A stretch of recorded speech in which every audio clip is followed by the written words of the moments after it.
trespassing on my property. You didn't win shit in my yard. Wait. All of you. Daddy, chill. What the hell is even that? Friday Night Tights.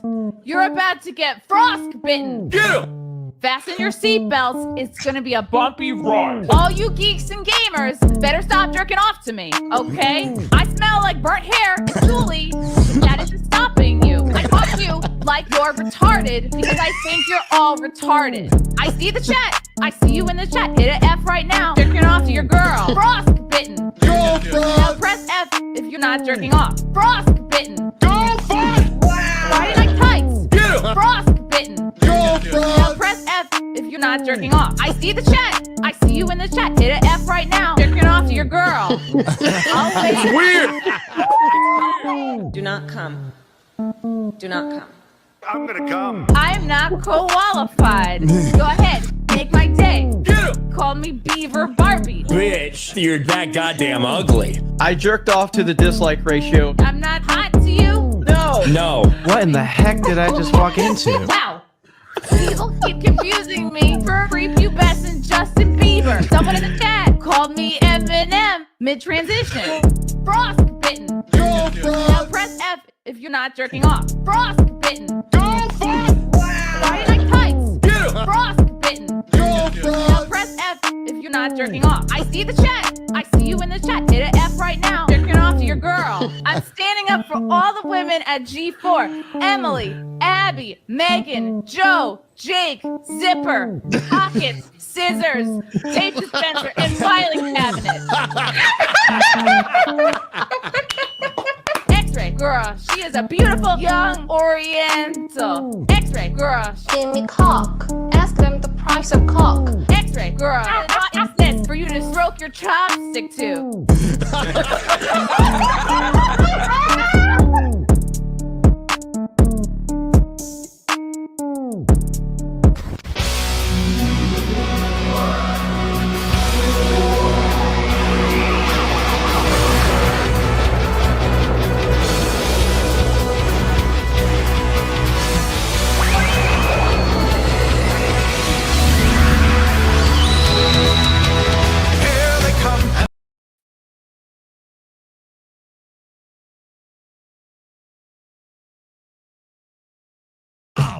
Ready? I will eat your leftist ass like corn on the cob. I'm ready. I will eat your ass. I will eat your leftist ass like corn on the cob. I'm ready. I will eat you. I will eat your ass. My children aren't going hungry. I'll do it. I'll drink your blood. And I'm starting to think about having to eat my neighbors. You think I like sizing up? I'm gonna haul him up that chain.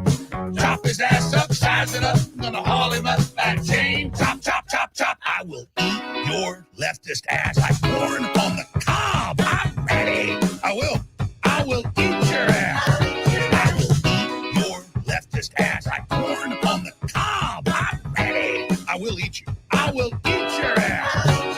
I'll barbecue your ass flat. I will cook your ass up so fast. I'll tell them, oh, I killed a cow out back, baby. You think Christ would eat somebody? He would never do that. I will. I'm ready to hang them up, gut them and skin them and chop them up. You know what? I'm ready.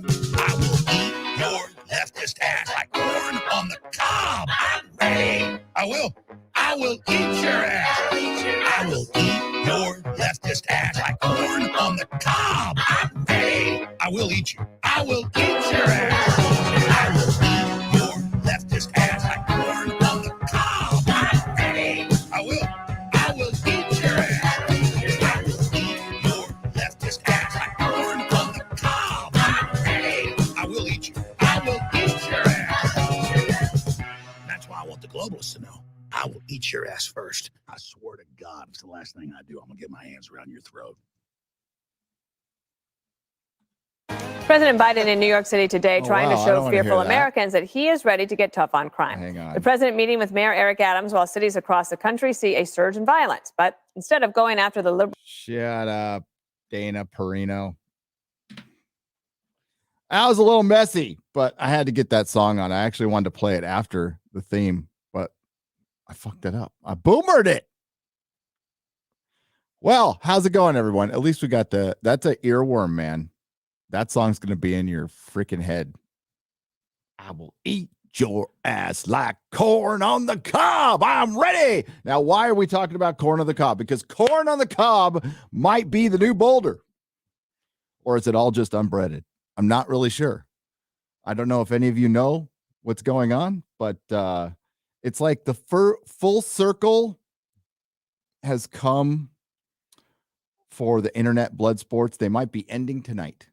Well, I'm sure there's other channels, but the one that I know is going down in flames currently. I was watching some of it, and in all seriousness, this is why we don't do drama, folks. This is why we don't do drama. And like, some of this stuff is legendary. I know it's very entertaining, and I know it's great, but it got like, it actually got to like a really sad place. And I my enjoyment like ended right when some horrible things were said. Some pretty horrible things were said about, yeah, it's dark. It is so fucking dark, and life is dark enough. It's like, yeah, I'm out. I don't have a problem with people covering. I don't have a problem with people doing it, but this is why I don't get into the YouTube fucking drama. This is why I don't do it. Channels go down in flames. I'm a believer in karma, and there's like a lot of bad karma going around tonight. I know there's might be some redemption angle for one Uber Eats driver. That's great. That's great. You always like to see a redemption arc. I'm sure he'll be right back to counting other people's money and trying to make fandom a better place. I'm sure he'll get right on it, and that'd be great. I have no problem with that at all. So we're gonna do a square up here. A little square up. I've been packing up my stuff. It's been so you look at the background, you're like, no, you haven't. I have. It's just the part you haven't seen. This part's going to be the last part to go. I actually cleared out a bunch of shelves here, then had a toy lunch, like all this shit fell down. So I had to put it up before we started the live stream. Welcome. Thank you for being here. I really appreciate it. Had a great show with Nick Ricada last night.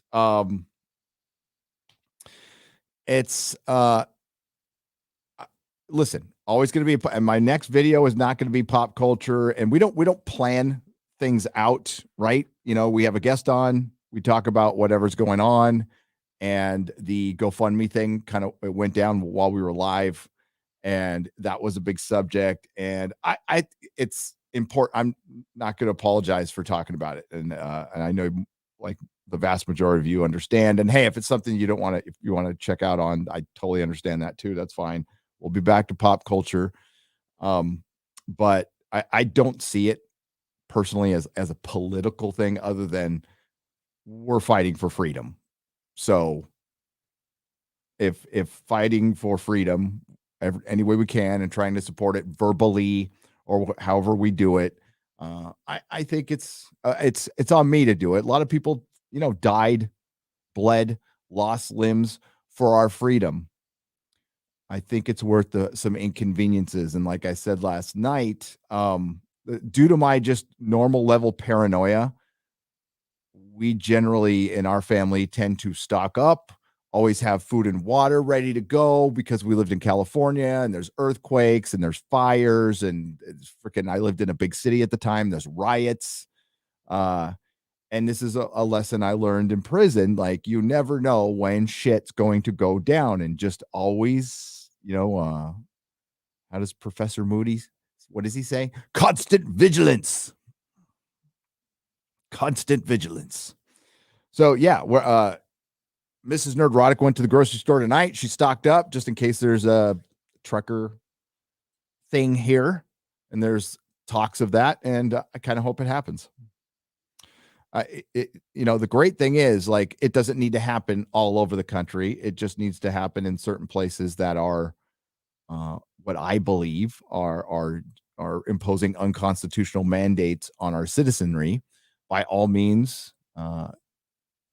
do what you feel is right for your family, of course. And if that's to get the poke, absolutely do it. It's never been about that. It's been about being against mandates. And it does my heart good to see a lot of people who got the poke supporting people who don't want to get it. I just don't see a problem with that. And I don't see that as they're trying very hard to make that a partisan political thing. I just see it as a human rights thing, something much bigger than that. The rights that we get from whatever creator you believe in, the universe, nature, not ones given to you by a government, because the government is a facilitator. They build our roads, fix our traffic lights. That's what they're there for. Period. So I thank y'all. We had 13,000 people watching last night, and that was great. Nick Rekieta is one of the best guests. We have so many great guests, but truly, that guy is a national treasure. He's also a really cool dude. Kid's gonna go places, man. That kid is gonna go places. Yeah. So yeah, there a bunch of people were stream sniping Ethan Ralph and Mr. Medicare going at it on Matt Jarbo's channel, of all places. It's like, you can't make this shit up. You really can't. And it's been the best live stream Matt Jarbo has ever had, because he's not talking. And Medicare is a beast. He's also dying of cancer. And once Ethan started going in on him about the cancer, I just couldn't watch it anymore. I was like, oh, I can't do that. Medicare can take it. That guy's like one of the greatest verbal shit posters of all time. Just a master at his craft. But it just got sad. It got sad because I was watching Ethan, and I can tell when somebody's, in my very educated opinion on substance abuse, and just doing it in public like that. It's yeah. So of course I watched it. I was watching while I was packing, but then it's just when it gets to that dark place, you're just like, I hope they both work it out. I hope Mr. Medicare is going to recover and be okay.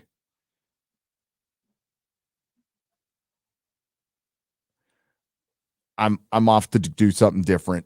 And this is why I'm grateful for the friendships I have. I do. I'm very grateful for that. And stuff happens.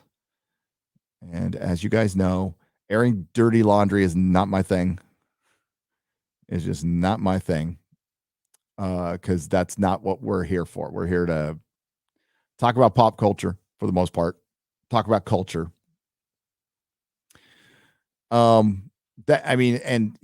events that have affected my life, and the reason I make the California videos, I've said it before. It's been like a year and a half since I made one. I was like, I couldn't believe it's taken that long to move. But the reason I make them is, just to make sure somebody doesn't forget what happened to my wife, right? So it was a great injustice. It was a great, or as Frost would say, an injustice, what happened to my wife. And it's one thing when something happens to me, right? But when you see a loved one go through it, it's a totally different feeling of a lot of feelings happen.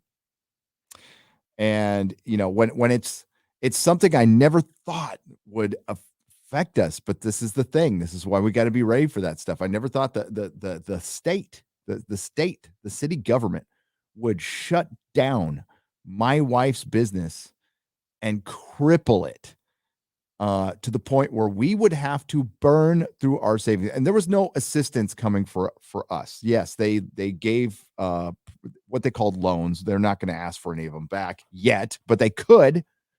By the way, they could. That's why they're called loans, or they wouldn't be called loans. And they shut down my wife's business back, and they shut it down. We thought about it long and hard. We didn't want to burn through our savings and our children's future. We were in a position to where we had to make a decision like that. a decision about my kid's future. My youngest one, my oldest one was going through a training program. He just finished before COVID started. So we had, a day to figure it out. She had employees. We had to tell all them. We had to do all this stuff. Glad we did. Every day that passes, I feel better about our decision. Not going to go back on it at all, ever. And I'm good. I'm really glad that like Melissa and I are always like seeing eye to eye on a lot of stuff. And we, both of our guts told us that like, just go at this point, because it's not going to get any better. And we're going to go to the free state of Texas, which, hey, it could turn blue. Sure could. Every state could. But it's a lot more free than California. It doesn't have as many restrictions. It's just a better place for our family to be. Sure, the weather's nice here. It's great. It's great. I was in 70-degree weather today. Not a cloud in the sky. I love San Diego. I was born here. Lived in California all my life. Never thought I'd leave. And now I can't wait to get out. And a lot of it is just the attitude of the citizenry. I know there's a lot of people who think like me, and there's a lot of great people here, but there ain't enough of us. Due to some very clever redistricting, it is ensured that this will be a one-party state forever. And I'm okay with a state switching parties once in a while, because that maintains a balance. But as the divide gets larger, I see larger problems. And when there's one party, they're not accountable to anybody. They can do it's a dictatorship. They might go through the motions to make things look good, but Gavin Newsom can do whatever the hell he wants in this state, including mandate boardrooms in private companies to be more diverse, including mandate toy aisles to be more diverse, including mandate masks. There's certain things, the way California is set up, to where the counties have some power still. And that's why we initially came down to San Diego, because we knew it was still sane. But unfortunately, the mayor left, and we have San Diego's mayor is completely insane. The town I'm in right now is a little red town, in San Diego. That will always be red, by the way. And San Diego was a pretty chill, like normal place that like didn't even get political. Like I grew up in a very relaxed city. Okay. Like probably the most relaxed city in the country. That's why seeing rioting here, I knew they were bussed in from somewhere. Like just San Diegans don't riot. The only time they might riot is if you take away their bong. That's about it. All right, let's get to the questions here. Hey, we got this new feature on here. We don't have any annoying blog music though. It's very trancy here. So we got a little background music. Let's see who's here. Hi, Elizabeth. How you doing?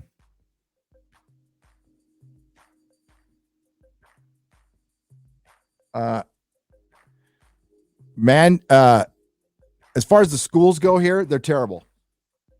They're utterly terrible. That I am not a fan of teacher unions at all, for a lot of reasons.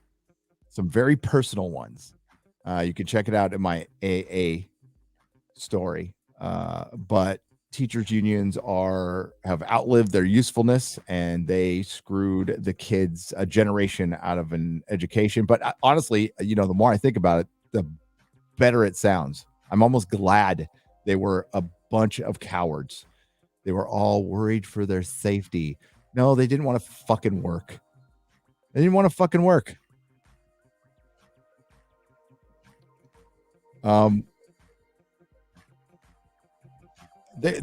still tried to fight going back. And the mandates, I loved what's her face from the Biden administration tried to distance the administration from lockdowns. See that? So the party is going to they actually tried to blame Trump, the orange man, for the lockdowns. They said that happened under his regime, under his presidency. And I said, yep, that's true. But most of the lockdowns, other than the early ones, which, hey, everybody was trying, the ones that went on for and on and on and on and on for months, and then went back on and off and back on, all happened in pretty much democratic cities, including San Francisco, which always had the lowest COVID rates in the country. I think over that 1 year, it was 60 people. Unfortunately, very sad to hear about that, but we don't know if it was of or with, by the way. Have no idea.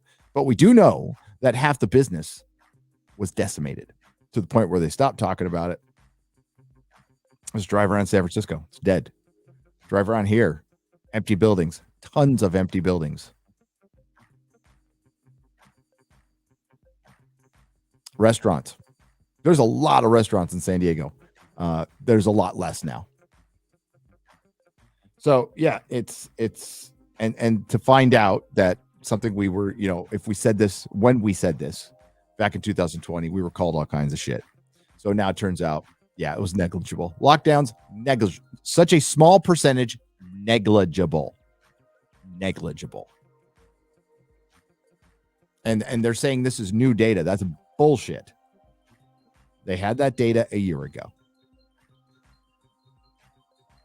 All right. We also have fantastic Mr. Knox. What's up, Eric K? How's it going? Giant Rat. Hello, Izad.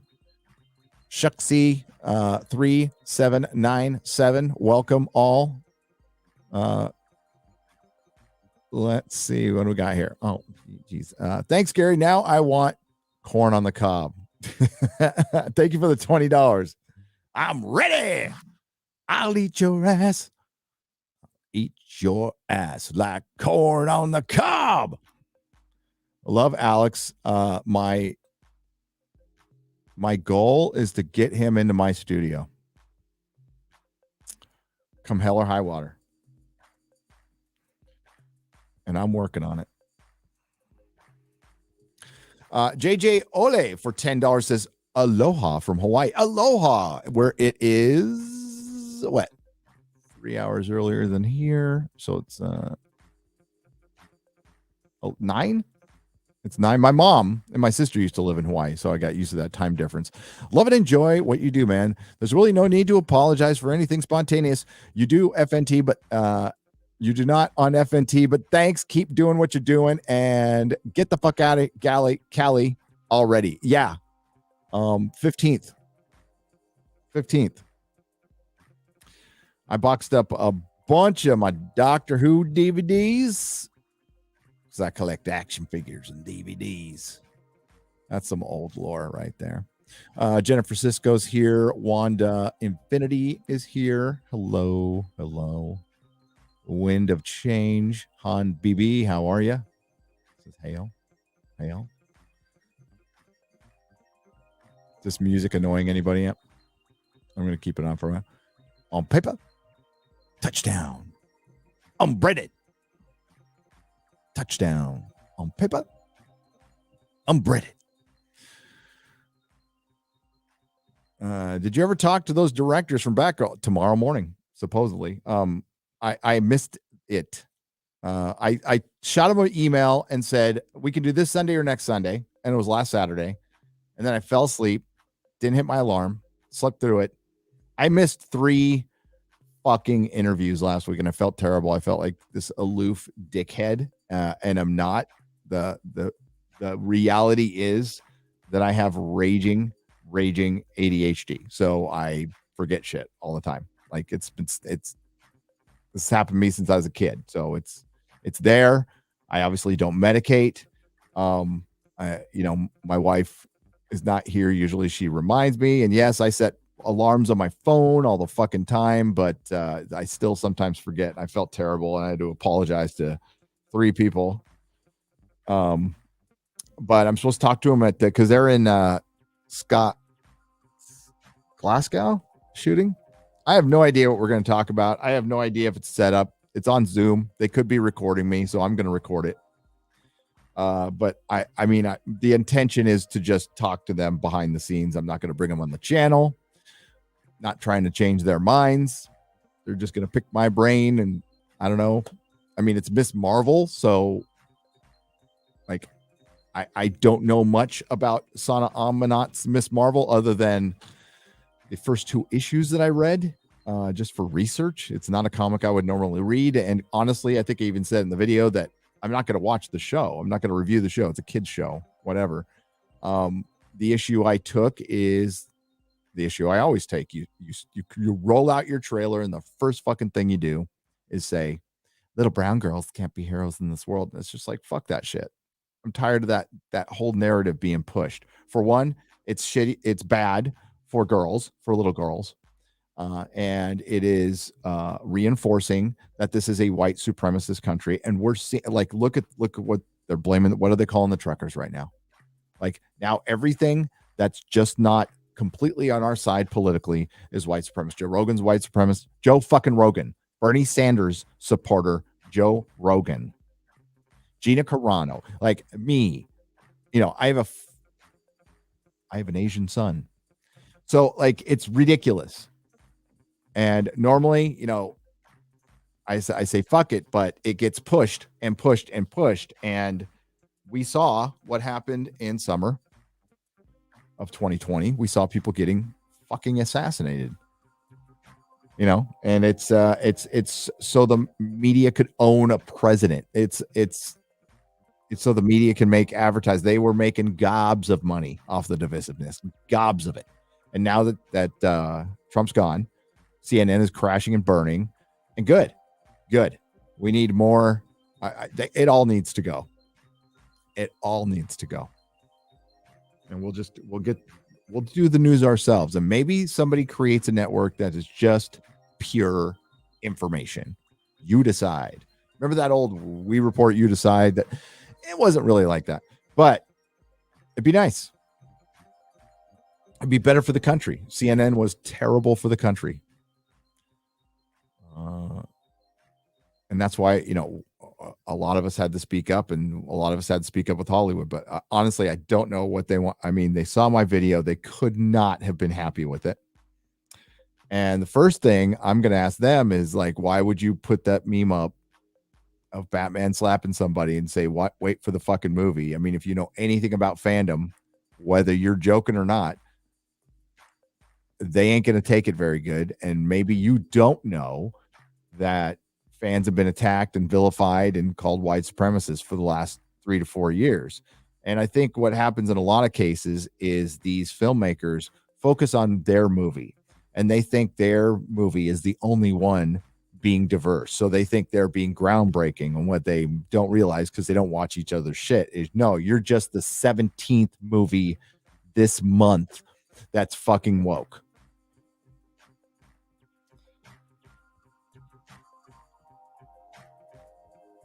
But I absolutely think we should talk to people. But I want to reiterate, it won't be on my channel, and it will never be on my channel. Period. I'm not. I don't want to say never. Maybe if the woke shit ends someday, but I'm not here to interview movie stars and directors. I usually those interviews are boring as fuck, and they don't tell you anything anyway. So why bother? I'd rather just speculate and do my own thing. Here for the fan.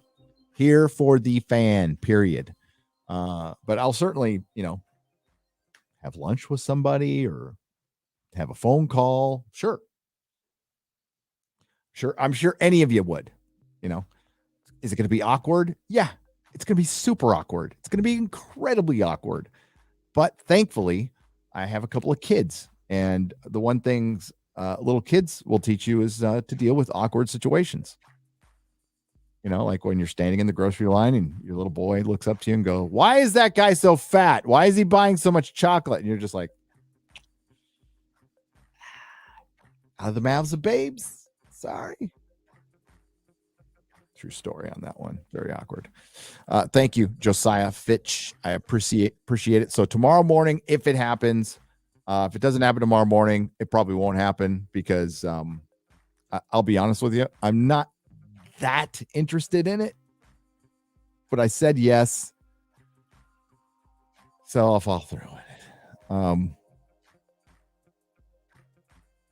Now I feel worse because I was supposed to talk to Christian Toto from Christian and Toto, and I got the fucking times mixed up, and I missed him twice. So I apologize to him profusely. I hope he's not mad at me. I wanted to get him on Friday Night Tights. He's got a great book. He's got a great book covering this Hollywood woke stuff. I mean, it's bullet points of what we've been covering for the last 4 years, but it is really good. He was on Tim Pool recently. Let's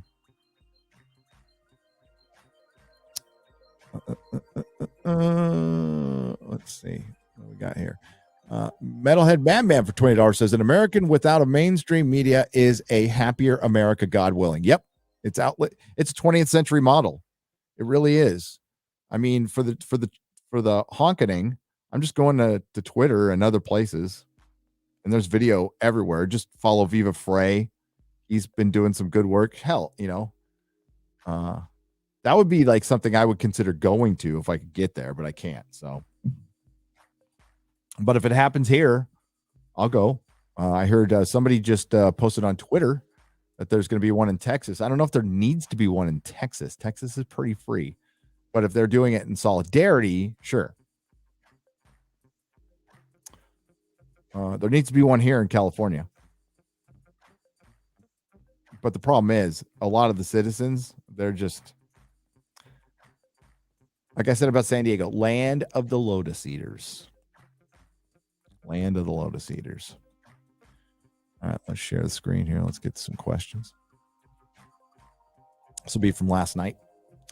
Hexenhammer, $25 for us. Razorfist has posted a video about 3 videos being removed for misinformation and receiving a community strike this week. And Gary, horror. Yeah, I watched the video. I never miss a Razorfist video. It sucks. First strike in his 13 years. Razorfist is one of the greatest YouTubers ever, in my opinion. One of the most, you might not agree with them all the time, but the dude is resolute, and I just really appreciate that.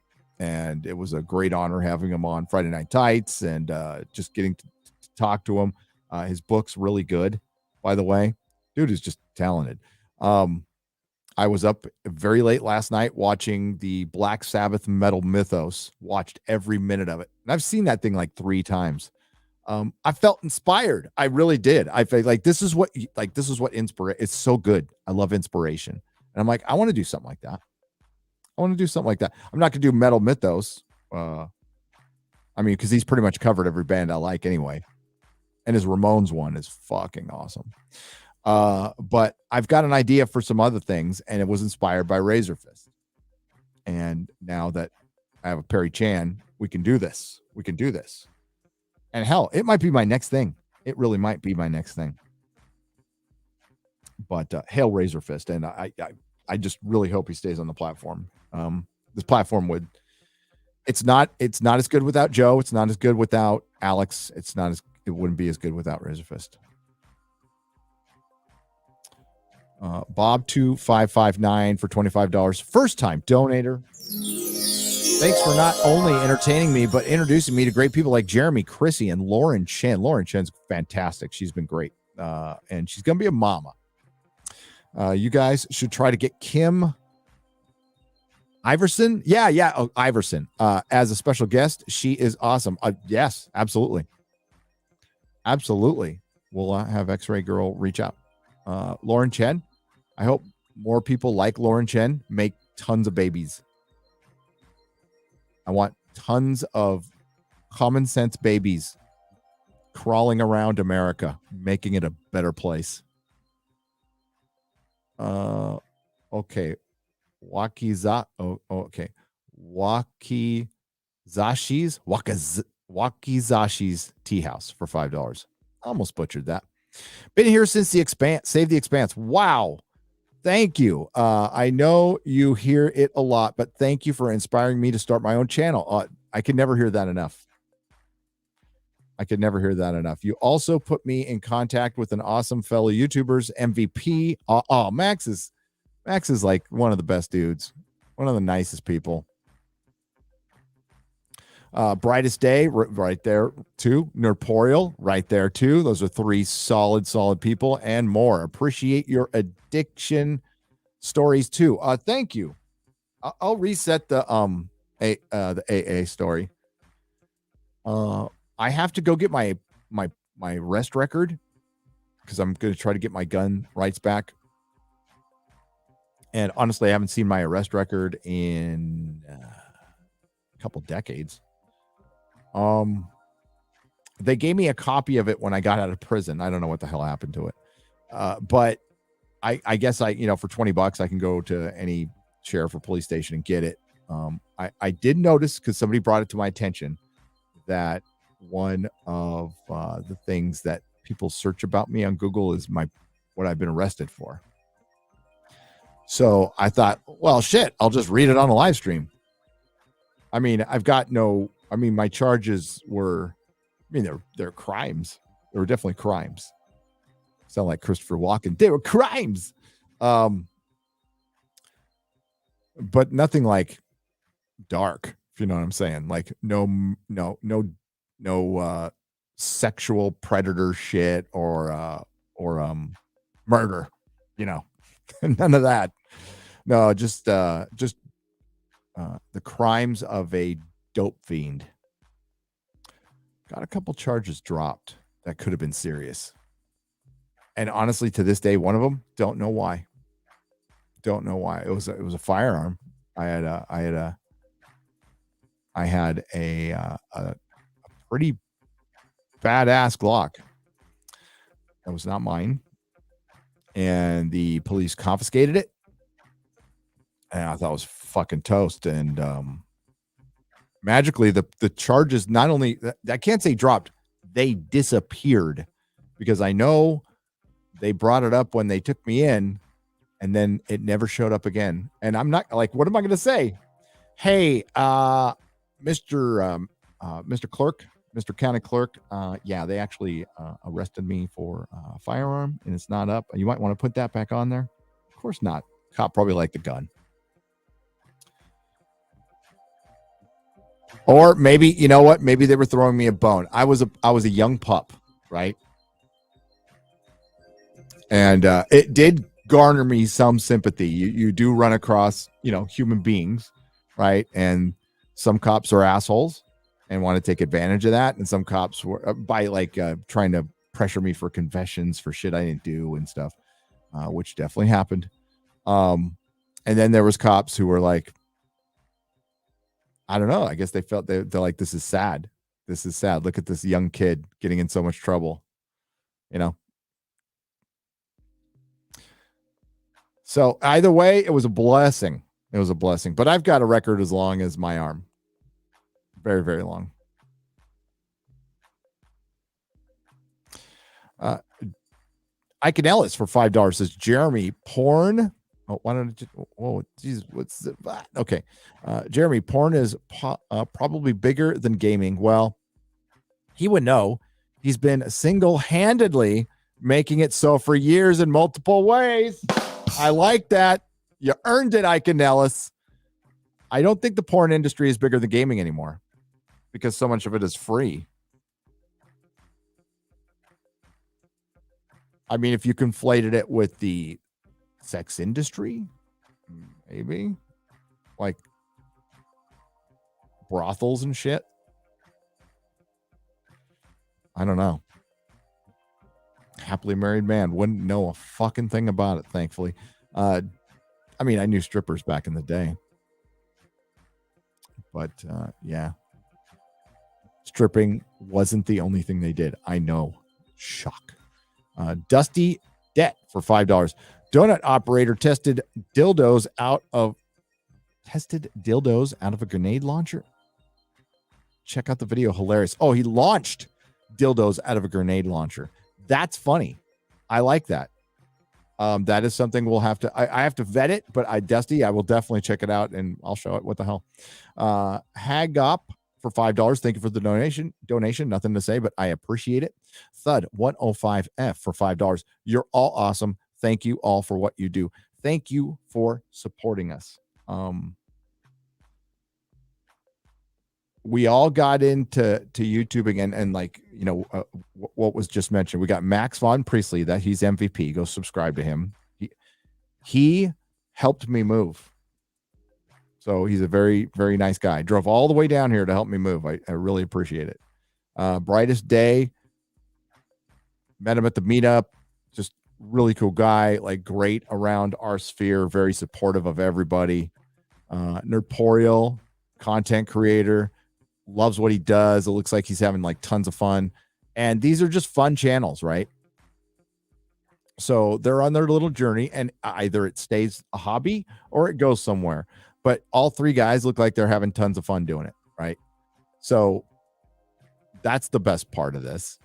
And I'm sure, like, maybe one of these channels gets into the culture war. Maybe they're already in it. I don't think they are, but you know, Brightest Day definitely, you know, talks it up on Twitter. But maybe you know, something happens, and because that's kind of what happened to all of us. Jeremy, when he started Geeks and Gamers, had just a whole different plan, and then The Last Jedi happened, and it changed his life. But I mean, Jeremy had impact on the culture. This guy who used to be a retailer was sitting in his pool house or his office, wherever he was at the time, and he was popping up on my phone all the time at Tesla. I'm like, who is this freaking redneck hick? And you know, as I started seeing his dry erase board popping up for the Doctor Who stuff, and apparently he'd been watching our stuff all this time, which I had no idea. Comics Division and I go way back to early Comicsgate days when there was no Comicsgate. I know there was a lot of people who took credit for the word, but like a lot of people were using it in chats before it started getting used. Because anything that was a resistance back then had a gate after Gamergate, of course. But it was just watching your boy Zach. You know, and Odin was the one who gave me the idea, or what, you know, who helped evolve Friday Night Tights, gave the suggestion of doing this, you know, little show on Friday. And yeah, you just don't know where it's going to lead. So it's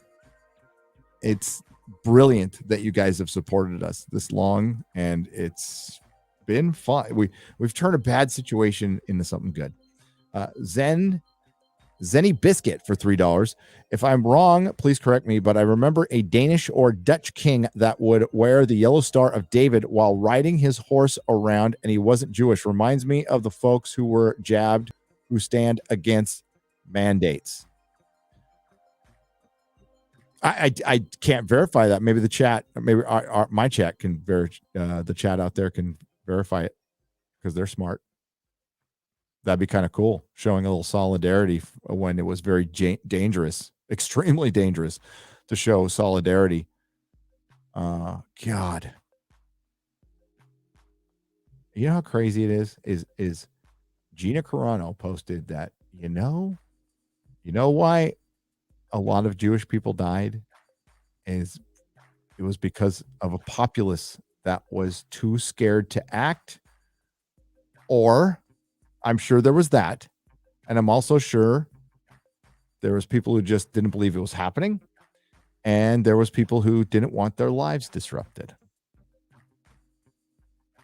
I think that's what we're dealing with now. And what angers me a bit is we're seeing a lot of people on the left who were certainly throwing out pejoratives coming around. And it's great to see them come around. But I don't want to see that attitude of like, well, we didn't have the data before, and now that I'm coming around, it's okay. No,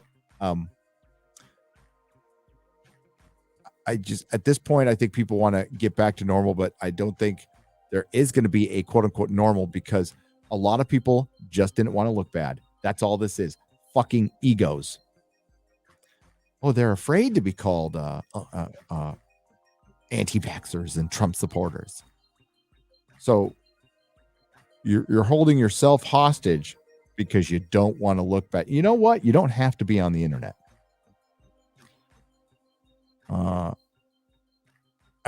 Melissa and I have lost some friends over this, and I'm sure you've guys got stories out there too. Just for a couple Facebook comments, people we've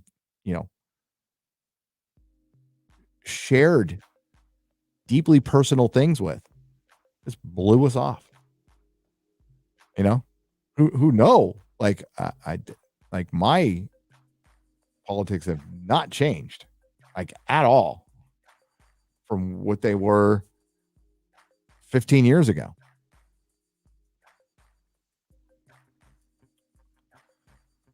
Lisa Grimm, 1254. What GoFundMe did puts them in league with the regime in my homeland, Belarus, where the dictator seizes funds from charities claiming that they are fraud and puts people in prison for the wrong colors of their clothes. Not a joke, by the way. I believe it. There's still so much nastiness in this world, and we've got fucktards who pretend for a living, wanting to destroy this country.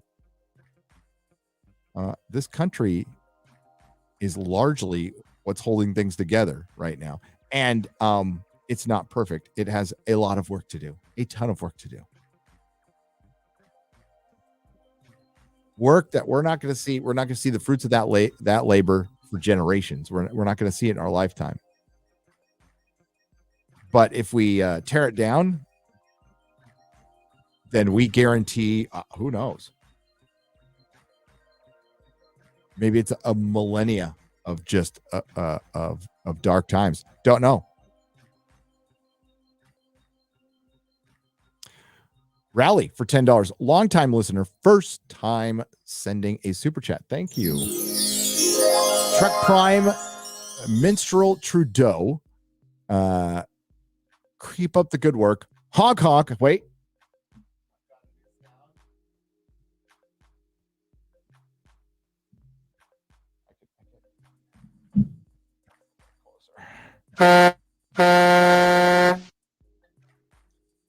Daddy, chill. Hell yeah. Hong Kong. Hail Canada, Rally. Thank you. Camaroja for $5 says, congrats on 13,000. Huzzah. Huzzah. That is awesome. 13,186. We topped out. I think we had 137,000 click-throughs. I don't know what that is in actual people.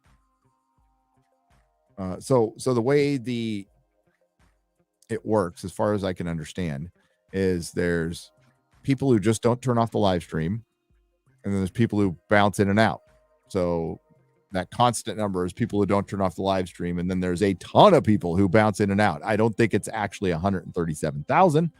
I think it's more like a third that, which is still a lot of fucking people.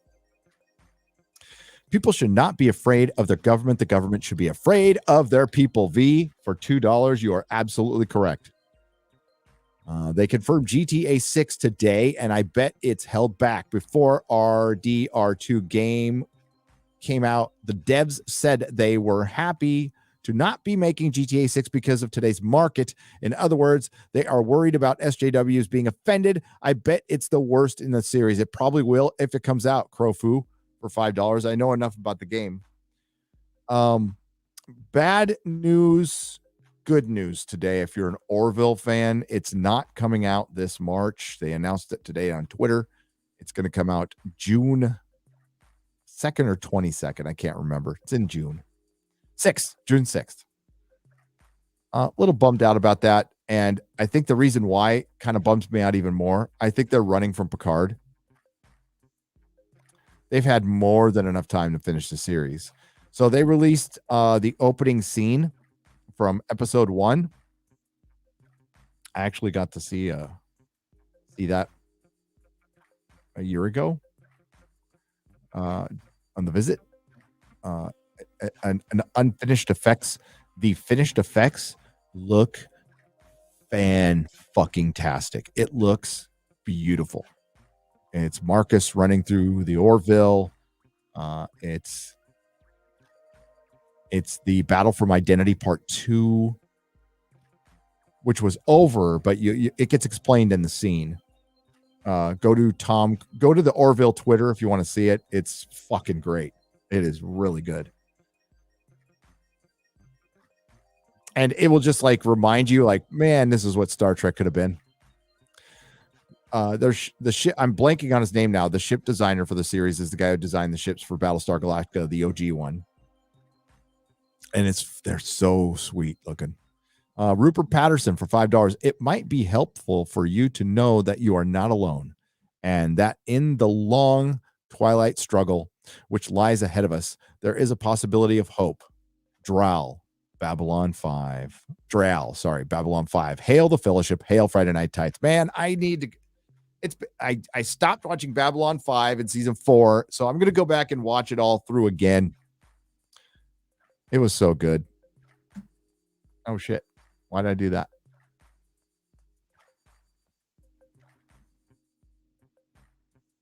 Oh.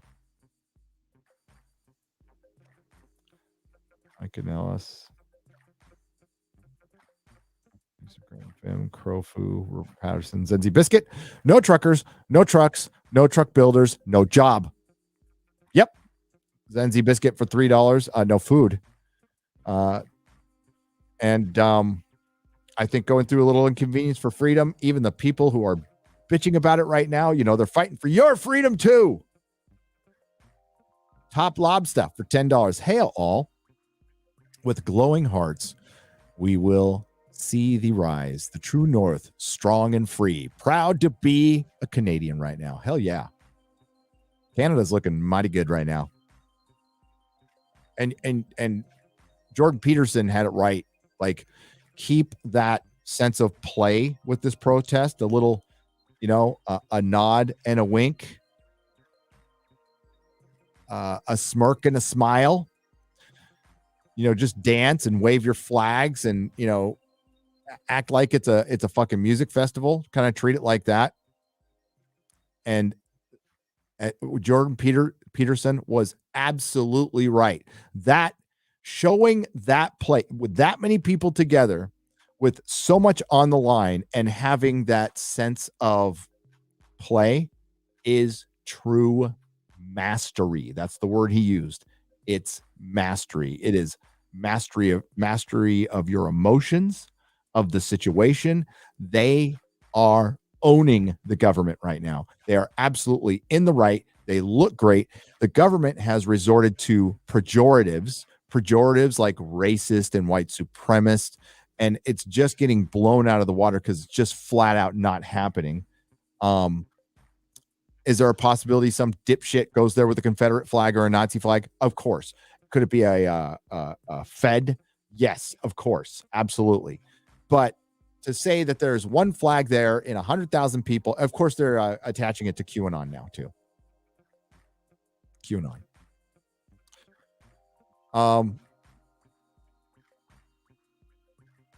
When Blue Anon is the system, and listen, fighting other people's convenience is going to be very hard. Like,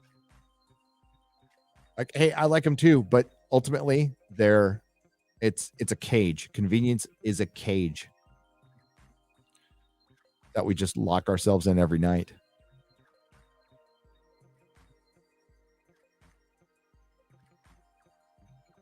Did any of you even know the Olympics had started? No, I had no idea. Why are they in Beijing again? They are just there a few years ago. The book was better for $5. We've really bent over to China. And the last president was like the toughest person on them that I've seen. We'll see who the next president is. It ain't going to be Joe. And if it is, well. First super chat. God help me if anyone waits to adapt the Metal Gear series. Also, Mexican candy is delicious. Says Ryan's Baby Palette for $5. Well, thank you for the first time super chat. I appreciate it. Mass orcish psychosis theory for $20 says Prime Minister Saruman, the blackface, can't sleep with all the Maple Ent truckers honking their horns at his tower. Ah, yes. Scaring his pet worm tongue into pooing everywhere. That's why he had to flee the incel Canada. Or incel thank. Tower incel thank. Thank you for $20. Master Sarge for $10. Hey, Gary and friends, keep up the good work. You guys are real and give this old cripple army dude something to watch. Master Sarge, thank you for watching. Thank you for your service. And yeah, please just punch that we can entertain you a little bit. Okay. And there's there's so much good entertainment on YouTube, on just YouTube, that if you poke around a little bit, you're going to find a stream that's usually on, there's streams all day that you can choose from. All day, Monday through Friday. I mean, hell, I do 2 nooners, going to be 3 soon. And they're going to be in the morning at a set time, ending at a set time. Then we have the real BBC. Then Drinker does open bar. And I join that once in a while. Friday Night Tights, Flashcast on Saturday. Jeremy's got streams going all, he's got 65 channels. He's got them all over the place. And I've started doing this on Saturday night. I don't know if I can keep doing Saturday night. It'll probably have to change in the morning someday. But for now, I'm up late. I have nobody here. I'm sleeping on a mattress on the floor. I fucking hate it. I hate it. I mean, you would think as a married guy, a longtime married guy, that I would love a couple of months away from everything. I don't. I fucking miss my kids. I miss my dogs. I miss my wife. I don't like it. And I'm not afraid to admit it. Meth Bear for $15. Woke Lord of the Rings offends me. I imagine leaving a special gift of meth under the showrunner's pillows. It would be laced with U-235 though. Breathe those alpha particles in deep, fuckers. They're good for you. Or concussing them. Is it concussing them with the scorpion death drops? Whatever. That sounds. Ooh. They better not fuck up Lord of the Rings. That's all I gotta say. Thank you for the $15. Yeah.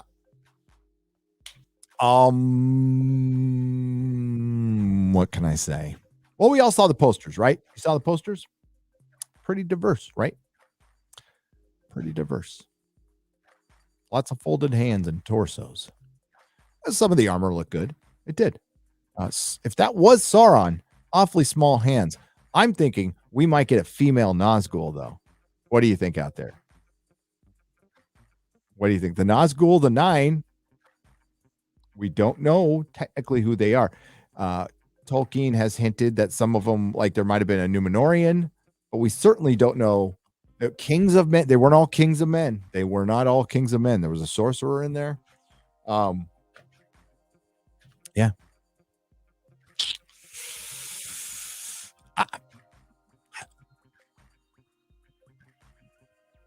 I there's things I know that I cannot say. But I can say everything we've been concerned about, we had very good reason. I'll leave it there. Next Last Jedi incoming. Southeastern Kaiju for $5. The internet isn't new, but just like booze and drugs, there's always going to be some young user who loves ragging people online and using profanity. This G4 stuff is completely fabricated to draw attention to itself, to the self-aggrieved. It's shameless grifting. I agree. I think it just got out of control. Do I think Frosk actually feels that way? Yeah, I do. I think she's a raging SJW, and those are people, we're not going to change their mind. somebody messaged Mrs. Nerdrotic today and wanted me to debate somebody. I checked out his channel. I don't know what there would be to debate. I actually agreed with the person on quite a few things.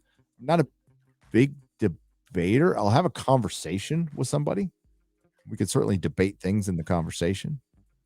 I'm fine with that.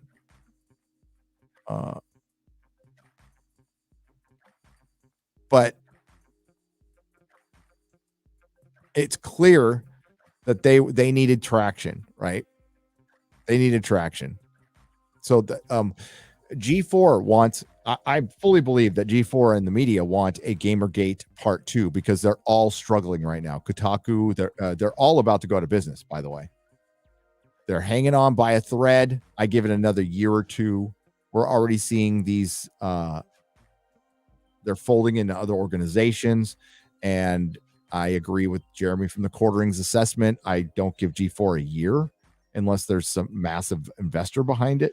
But like jumping into esports and NFTs, it just, to me, like I said, it sounds like Pogs. It just sounds like Pogs. I mean, I don't understand Bitcoin.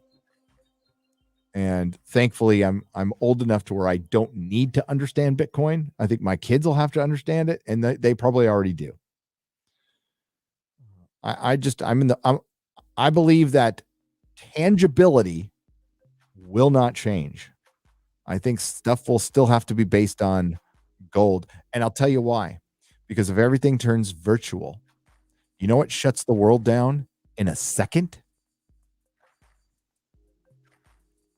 What if a Tunguska size rock explodes in the atmosphere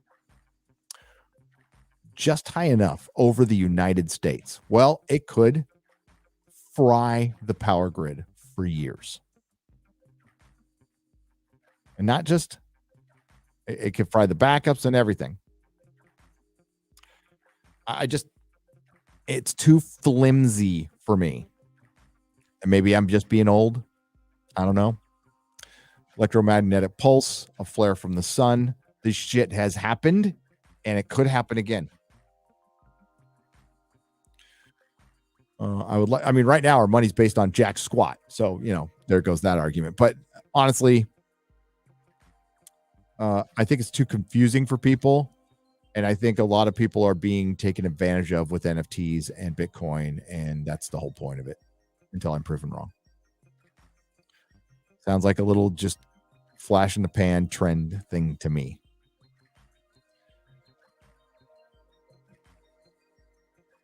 But again, I could be wrong. And I'm okay with that.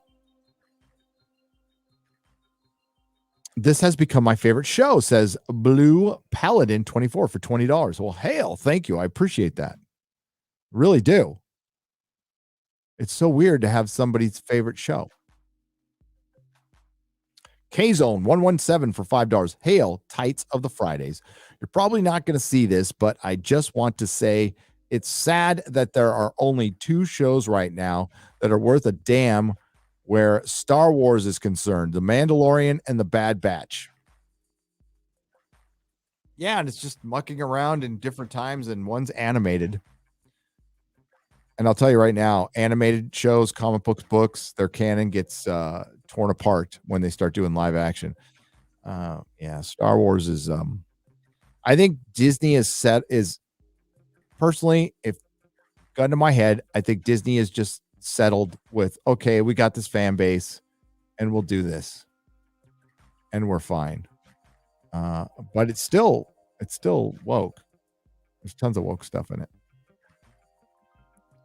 I heard Pablo Hidalgo removed Lucasfilm from his bio on Twitter. Could be meaningless. I saw that on Drunk 3PO tweeted it. Shout out to Drunk 3PO. That would be funny. That would be a big scalp if he's gone. But remember, this is the organization that suspended Whoopi Goldberg for 2 weeks and fired Gina Carano, and Bob Chapek was around for both of those. Let's keep that in mind.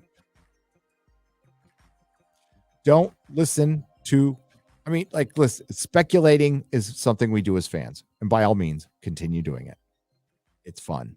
People do it. Passes the time, gives them something to talk to, and once in a while, shit's right. But for the most part, you just want to like look at the actions, not what they say. See what they do. We really should bring back public ridicule and shaming to correct the terminally stupid. Well, T-Mac, Burninator for $5.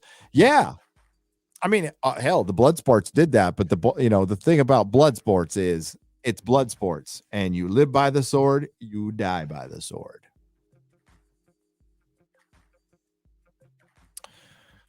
Deadly Penguin for $25. Hail Friday Night Tides. Gary, ignore the haters like Ryan. Pineapple on pizza is amazing. Ryan, the jackass who hates Mexican candy and looks like a self-hating lesbian. Oh,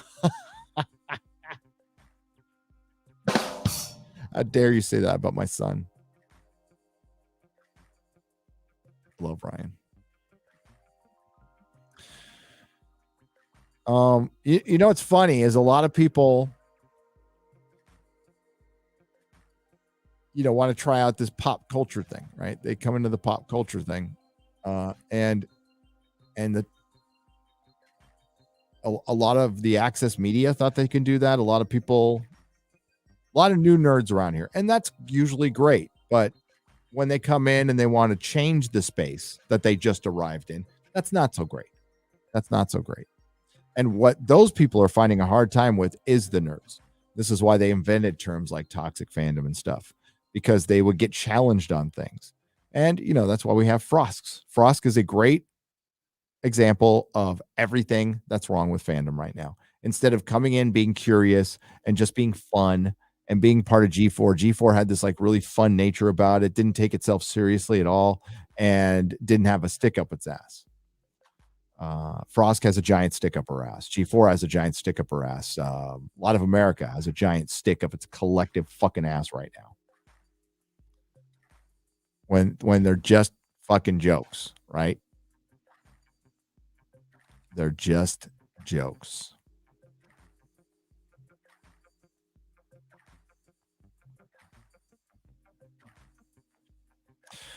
Cool Aid Knickers for $25. I'm here to fight with the Pizza Wars. Pepperoni Brigade, Extra Cheese Regiment, Stuffed Crust Battalion. Fuck those pineapple loving commies. Bunch of demon worshippers. Wow. I am not a commie. I don't worship demons.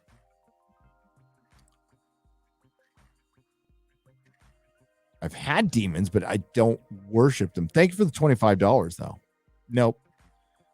Pineapple loving is part of a free society. It's part of capitalism. It was part of the innovation of pizza. I think pineapple on pizza is the symbol of the free market and capitalism, because you had a demand, and we have all these pizza absolutists out there who just think pizza can evolve and become something even more delicious than it already was, and then somebody made money off it, right? And it's I hate to use commie terms, but it's also inclusive, because we're remembering our Hawaiian brothers and sisters. Through every bite of pizza, we honor the Hawaiian culture. We do. Stupid Howley. Lisa Grimm for $5. When I was looking through the Lotterop posters, I had a distinct feeling that I've seen some of these costumes before. Then I pulled some Wheel of Time season 1 pictures, and I swear at least some of those costumes were borrowed from that production. I think I got that vibe too, Lisa. I got that vibe too. I think what you have with Amazon is a trust fund kid who moves to Hollywood and wants to make movies and has all the fucking money in his world, or his dad's a producer.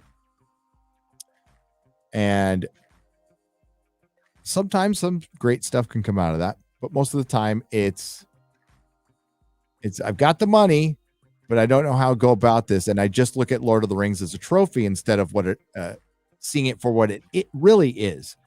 Sacred nerd text, one of the greatest stories ever told. If people want to think different, This is what's great about this country. They're free to be as wrong as they want to be. But it's a beautiful story. I even, you know what? With applicable quotes to this very day. I quoted this. I'm sure Joe read it. I'm sure Joe Rogan gives a shit what I think. But, Joe bent the knee today. He apologized for something he didn't need to apologize for. The Rock is a bitch. He's a big fucking steroided fucking bitch. Bitch made bitch. Bent over for some fucking writer. Some fucking writer, by the way, who drops N-words in his books like they're going out of style. And The Rock, who initially backed Joe, went back, and I knew he would. That's why I wasn't out there praising The Rock. I wasn't out there I was gonna praise that fucking fucker. And yeah, so this is what I tweeted at Mr. Rogan, because I'm sure Rogan's just a stoner. He didn't want to be put in this position. But remember what I said, like, you don't get to choose your legacy for like Dan and Dave. It's also for like good things. The good leader doesn't want to be the leader. The good man doesn't want to be put in this position. So it reminded me a little quote from Gandalf in Fellowship of the Ring. And it goes something like this, as soon as I can find it.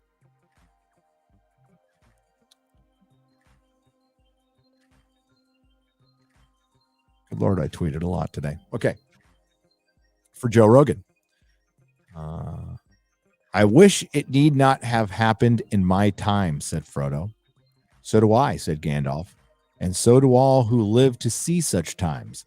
But that is not for them to decide. All we have to decide is what to do with the time that is given us.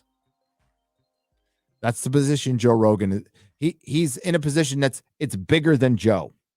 It's bigger than Joe. He needs to stand tall.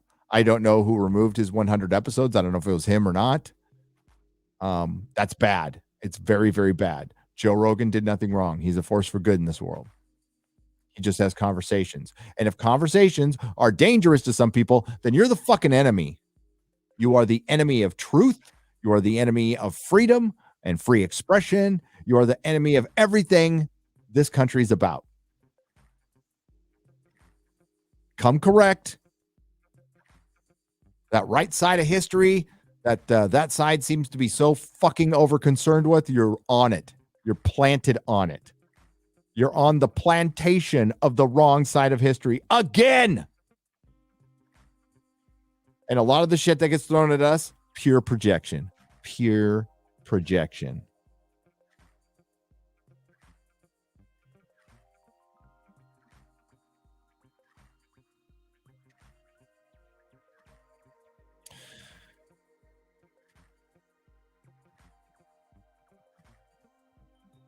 I'm just looking at that GoFundMe stuff.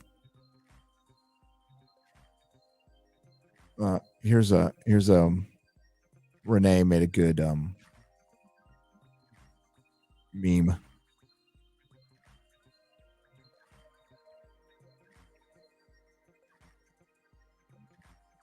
Let me share it with you.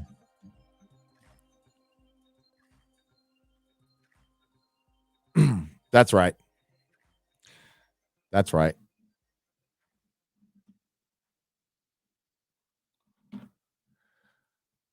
As The Rock. Coward. Him and John Cena can go circle jerk in China together. I'm so sorry.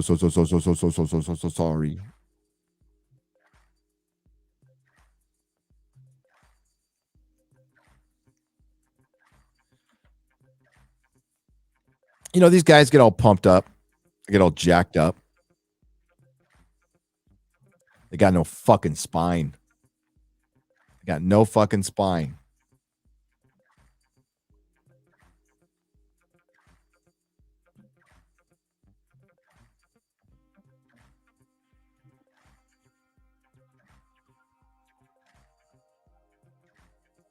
Hail Friday Night Tights. Please get some help for Az. I am seriously worried about his mental health and being lately. He's fine. Caught $1. I check on Az every couple days. Okay. He's my bud. But thank you.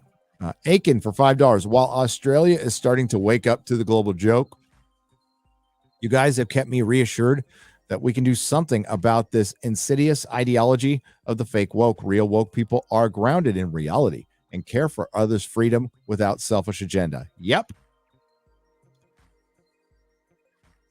Key 67 for $10. First try. Oh, well, there you go. Nerd fan for $5. G'day. I know you love Doctor Who, but what about a TV retelling of the William Hartnell years? Loved adventures in time and space, and it would be cheap and easy to do most of the sets and scripts as long as they keep the message out. Yeah, I did too. That would be awesome.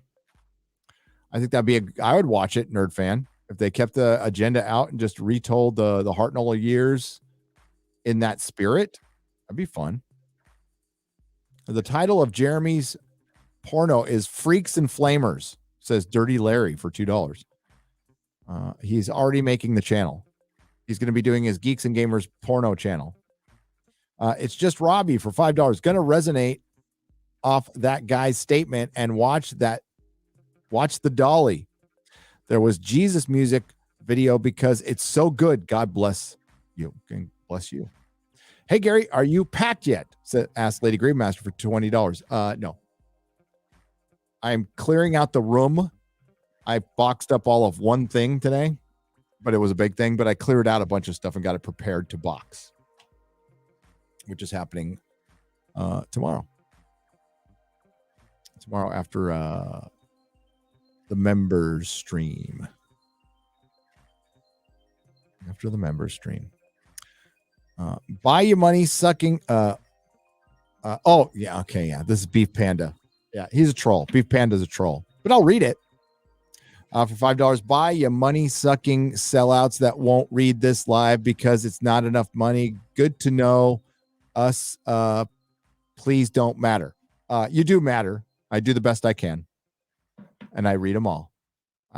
Thank you, Beef Panda. Your opinion is valid. And I do the best I can.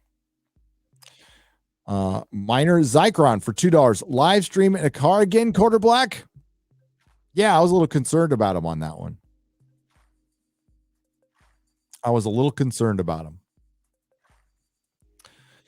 I think he's going to a concert tonight. That's right.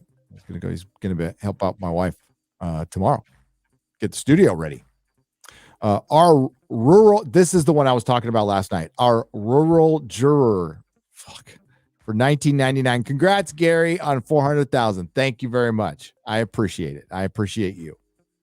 Winky Wanky Woo for £2 says boobs.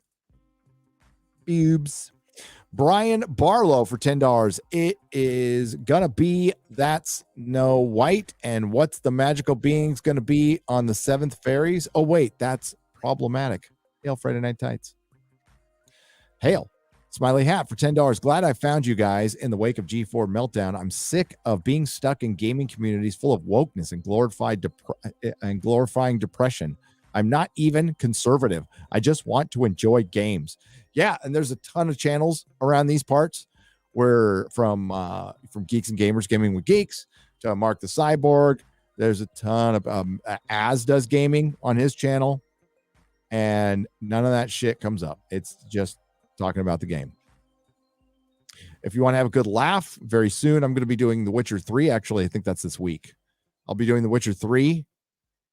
I thought about streaming it in Twitch. It's just like, I don't want to, I'm just going to do it on YouTube. And it will be hilarious. You will laugh. You will laugh very hard because I really suck. Pizza and Faith and this mouse isn't answering, says D Gray for $5.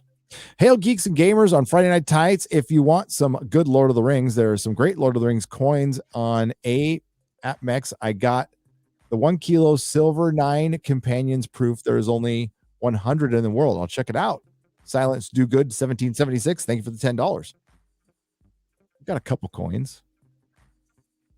I've got the presidential one from 2000 where we didn't have president. So there's Gore on one side and Bush on the other. And like this far out, it's like, would there have been a difference between those two? I mean, maybe a little bit, probably not much. We still would have gone to war.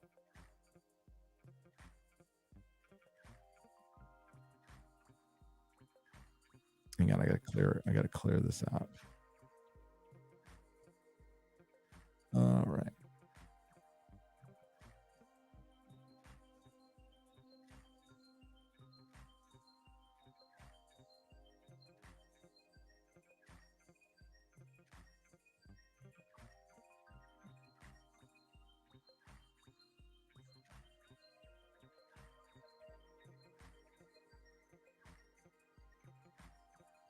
Oh, here we go.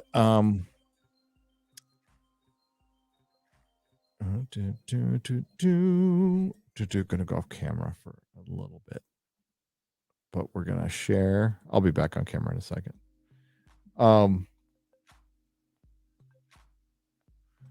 There we go. Beef Panda really is gonna go at it. So I'm gonna read this stuff. I'll answer it. Silence Do Good 1776. Thank you again for the $10. I appreciate it. D Gray for $5 pizza. And I read that one. Philip Moxley for $5 says, if you donated to the Freedom Convoy contest through bank, it will make GoFundMe pay $15 per transaction. Yeah, if you ask for a chargeback, I believe that is the case. And there's also that arbitration feature that Nick talked about last night. That costs them $20, I believe. Or was it? No, 200. It was 200.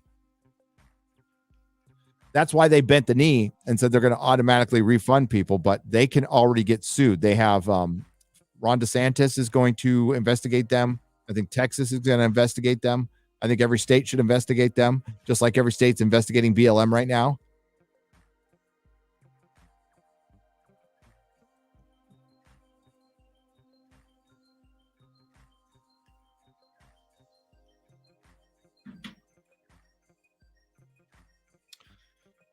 All right, so it says 7:20 PST. I don't know what that means. Gary will be counting his money, says Beef Panda for $2.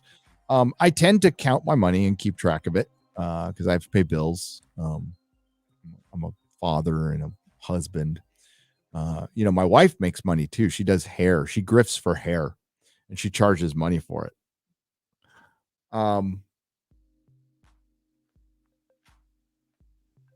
As far as, and I'll go on camera for this.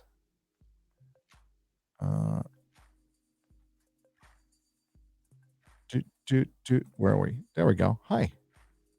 As far as like making money on this platform, for one, like I think counting another man's money is the most bitch made thing you can possibly do. As a lifelong capitalist, I don't begrudge people making money. I think when you're a multimillionaire or billionaire and you lose touch with the common people, I never begrudge people for having that money and having that mansion. But when you're like, all of a sudden you get behind this mansion through your hard work and skill, being a filmmaker or whatever, and then you kick the ladder out from under you, right? Well, now that I'm all rich and famous, let's bring in socialism so we don't have any more. And I could be the last one. See, that's what's going on. They hate the competition. So I don't begrudge people for making money. I don't begrudge the fact that there's billionaires out there. The last thing I want is government regulation for anything. I would love for people just to decide for themselves that maybe a certain amount is enough. But that's not the human nature, and it's not for me to decide. But I'm not going to apologize for making money. This is started out as a hobby, and it turned into a job that I love. I approach this channel the exact same way as I did when I worked for Tesla. I just spend more time on it now. That's all. That's the difference. But as far as my approach on what stories I talk about or whatever I talk about here, it's the same way I have been doing it for 4 years, 5 years since I started hardcore getting into it. But you want to keep like counting somebody else's money, then you're never really going to have success yourself, son. So you might want to grow up a little bit. It's a mentality. It's a mentality, and it's a loser mentality. If I saw my kid doing that, we'd be having a serious talk. You're all worried about somebody else's money. Well, what are you doing? What are you doing? You're all up in that man's business. What are you doing?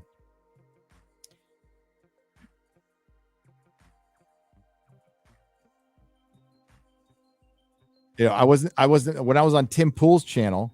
Do you think I was counting his effing super chats? I think I was counting Nick Rekieta's super chats when he had 100,000 people watching him for the court.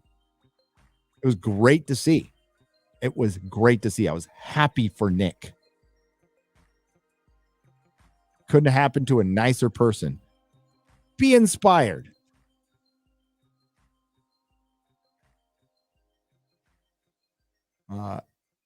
What we do over here, we filled a need. Nerdrotic, Geeks and Gamers, as we filled a need. We turned our mics on, we turned our cameras on, and I didn't know what was going to happen. I had no idea what was going to happen. I thought the thought of this becoming a job was preposterous to me 4 years ago when I was working at Tesla. But I'm grateful for it. You want to know why? Because my wife lost her business. And no, YouTubing, being the breadwinner for my family, is not the position I ever wanted to be in. But what I did? I did what I always do, and I had to balance that. I'm like, well, I'm gonna quit my job and do this for a living because the opportunity presented itself. And I recognize that as a once in a lifetime opportunity and I have missed some, and that's why I learned from it. So I missed some opportunities in Hollywood and through the comic store to do some pretty cool things. Because I wasn't ready, because I was scared, whatever. I missed it. Wasn't going to do it again. So I saw at a very strange time, I said, hey, I'm going to try this YouTube thing for 6 months. If it doesn't work, I'll go back to parts. And just to tell Beef Panda, I have had successes and failures before I started YouTube. I owned my own house before I started YouTube. I owned a couple of houses before I started YouTube because I had a career. Again, failures, successes, multiple careers, worked my ass off. And I've been working for almost 30 years straight. 6 days a week, 7 days a week. I've never not worked at minimum a 50-hour job a week in the last 28 years. I used to have 2 jobs, used to have 3 jobs, had to start over again. When I fell off the wagon, sold my shop. I didn't have very much money. I had to go work at O'Reilly's Auto Parts. I was a journeyman parts salesman, a journeyman. Couldn't find a job. Had to find the first one. It was $12 an hour. It's $12 an hour in San Francisco. So I had to take a second job. And then, I worked my way up again. And you know what I didn't do? Count some other fucking man's money or woman's money. You want to know why? Because I'm not bitch made. Try not to be bitch made, Beef Panda. It's not a good look. And it gets you nowhere. If you donated to, I read that one. It's 6:20 p.m. in Cali. It's Friday afternoon tights.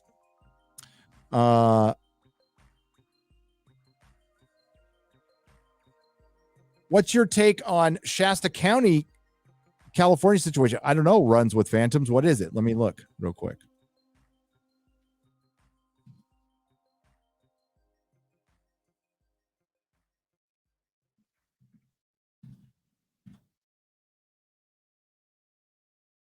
Shasta County news. Well, that's horrible. Oh, whoa. Well, the headline.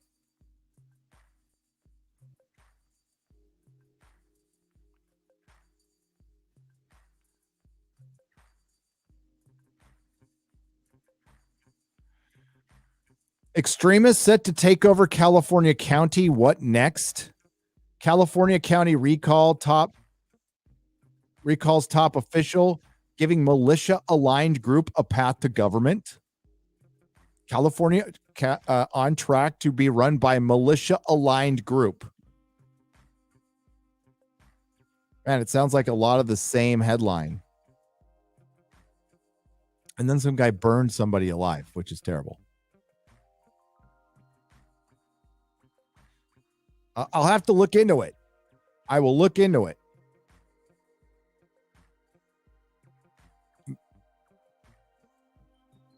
They're rebels up there in the woods of California and up north. You know, that's where Jefferson, California was almost there. Are they a militia? I mean, I haven't read. I think that, well, the media tends to label the other side whatever they can. I mean, maybe it is the case. Is it a bad thing? I don't know. It depends on the militia. If they're just a militia of regular people, are they just a group of regular folks? Or is that what you're calling gangs now? Not really sure. I'll have to look into that. Thank you for making me aware of it. I had no idea. No idea. How did the mattresses catch on fire in prison? Native Americans doing the stick thing, cowboy shit for $5. No, they lit them on fire with their lighters. Back when I was in prison, you could smoke in there. So the mattresses have this like really hard vinyl lining, but it's filled with some stuff that burns, absolutely burns. And that the toilet paper rolls were on fire too. The smoke was terrible. It was fucking terrible. Yeah, cowboy shit. I was in prison a long time ago. I don't know if they still segregate people by race in there. I don't know. I know there's no smoking. God, that would be hell.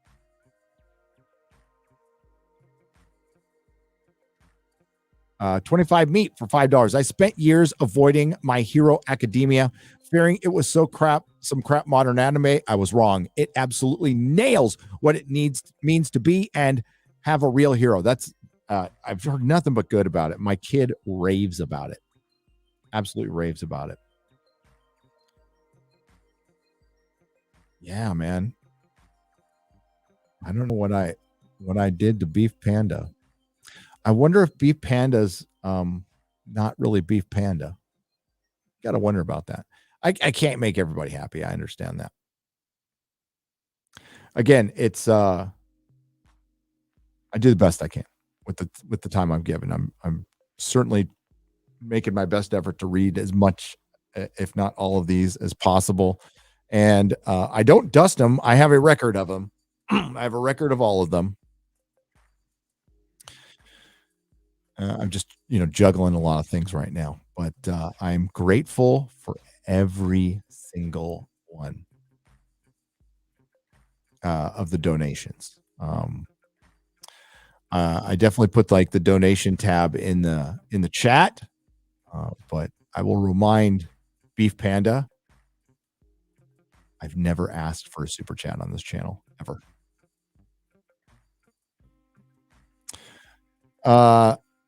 Earthworm Jim for $13.37.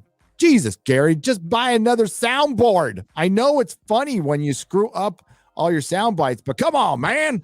A new board is nowhere as expensive as a new monitor. Actually, it is.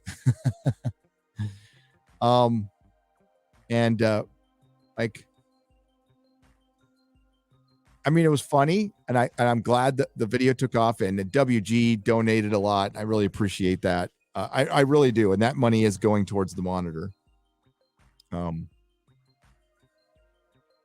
Oh, also to let people, I mean, like, I'm not going to, I don't like talking about finances. I just don't. But,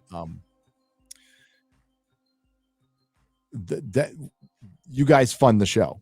That's, I have a sponsor, like first one ever in the history of this channel with the coffee. But you guys fund the show, all the hosts, any future events, everything that goes into this channel, editors, all that stuff. You guys fund it, and we really appreciate it.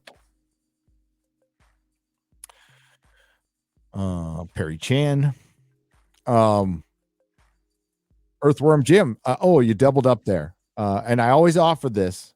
I was late on one, and I'm sorry, but if you guys ever accidentally put in a super chat twice, just email me at gary@nerdrotic.com and I can refund it. And just keep in mind, like, YouTube keeps 30%. But I'll still refund your entire amount. Zeus Play for $20. Love the show. I'm a big fan of all your content. Entire media and government are clowns in America. Please read Bill Cooper's Behold the Pale Horse, everyone. Thanks for everything. So that's Bill Cooper's Behold the Pale Horse. Recommended reading from Zeus Play for $20. Thank you. American Legend, Mark Y for $2. Yes, sir. Rise up. Love you all. Keep it up. And thank you. We really appreciate you. John Whitney for $5. Nothing to say, but thank you. Oh, you son of a gun. Horror for £2 Horror. I'm just going to do it like I always do. Horror. Because my friends used to give me so much shit about that.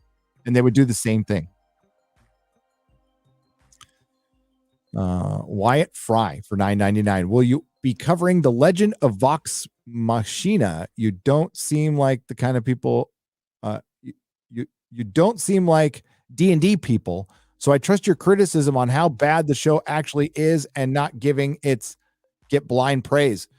I'll check it out. Yeah, I'm gonna review Halo.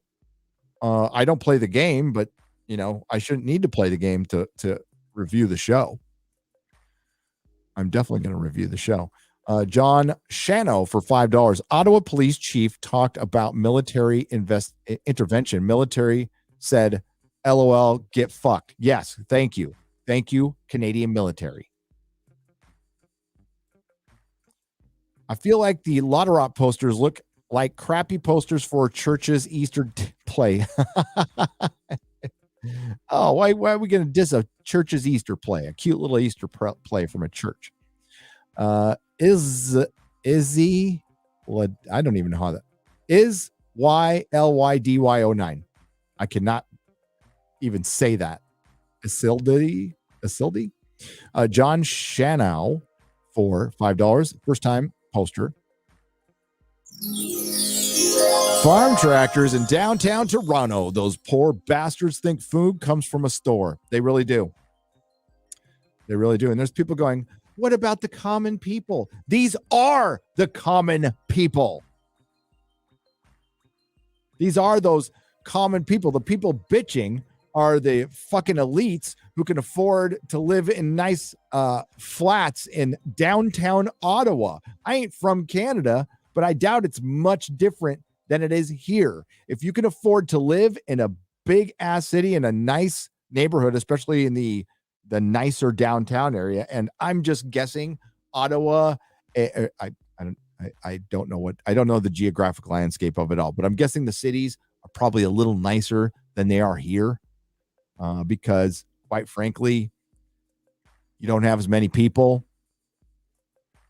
and Canadians are generally pretty chill folk, which we all appreciate. I'm going to say, and I don't mean this as a derogatory term, but I think California, I think, although Canada government wise, not so different from California. I think Canada has evolved, has leveled up from America's hat to America's helmet. America's helmet. But like a proper helmet, like a battle helm. And again, I mean that with all due respect. Tom Holland quote, if I am 30 and I'm still playing Spider-Man and I haven't passed on the baton to to Miles Morales or Spider-Woman or something more diverse, then I will have done something wrong. What, you think you are the last Peter Parker Spider-Man, Tom Holland? That's some sheer fucking hubris. That's some sheer fucking hubris. You think you're the last fucking Spider-Man? I hope not. I hope they like really get it right someday. Thank you, Turbo Man, for 100 Swedish krona. I mean, I think you did better in the last movie, but it doesn't make up for the previous two, which aren't very good. They're just not. Just because I like No Way Home doesn't mean I all of a sudden like Homecoming and Far From Home. Au contraire, I still think they kind of suck.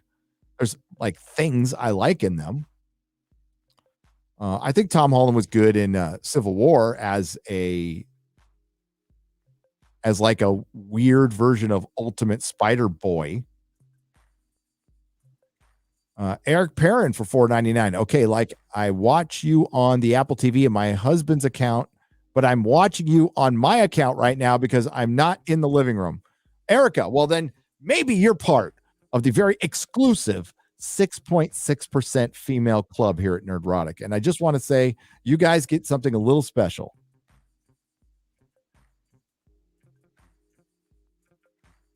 Daddy, chill. That's what you get.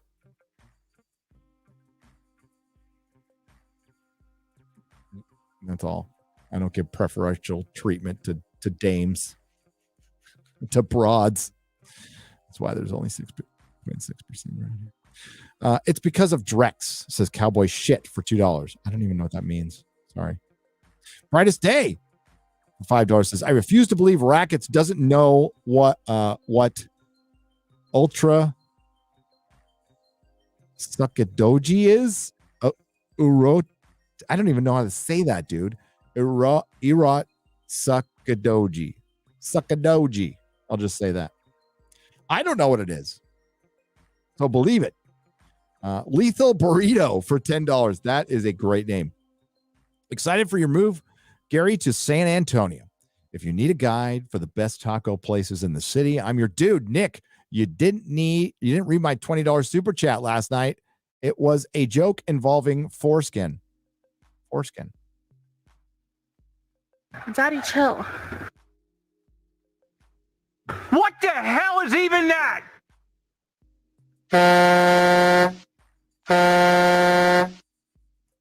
This is for Beef Panda. Congratulations, Sessler, for being the #1 spokesperson for Geeks and Gamers. I earned my block by Sessler badge. Oh, you did? He hasn't blocked me yet, but I haven't really interacted with him yet. I wonder if he'd pork Frost. Oh, I think that guy would pork anything that moves. Nicholas Cruiser. Thank you, Chris Rivas, for the $4.99. Nicholas Cruiser for $20 says, I wonder if he'd pork Frost. They could keep each other occupied in the land of crazy. Yeah, Sessler is, I mean, just the 30,000 foot diagnosis is bipolar or substance abuse. Now, I always lean to substance abuse. I think y'all are on drugs, to be honest with you. I think I'm the only sober person here. No, I'm just kidding. Cowboy Shit for $2 says, good AMA from a guy in Crazy's class on our from touchdown Pippa unbreaded touchdown Pippa unbreaded touchdown Pippa unbreaded. The Edgecon trial desensitized Nick to N-words, says Agent Rude for $5. Yeah, N-words are in the news.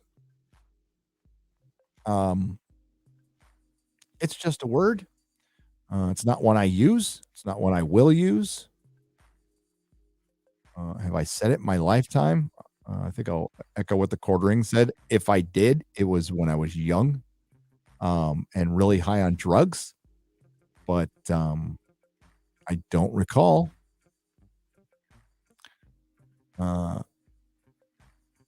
Told my kids if they said it, they'd get the back of my freaking hand.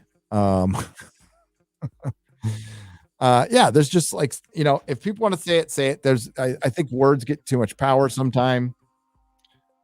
But I know if I said it around my dad, I would have got the back and front of my dad's hand. Yeah, but we don't need to. Like,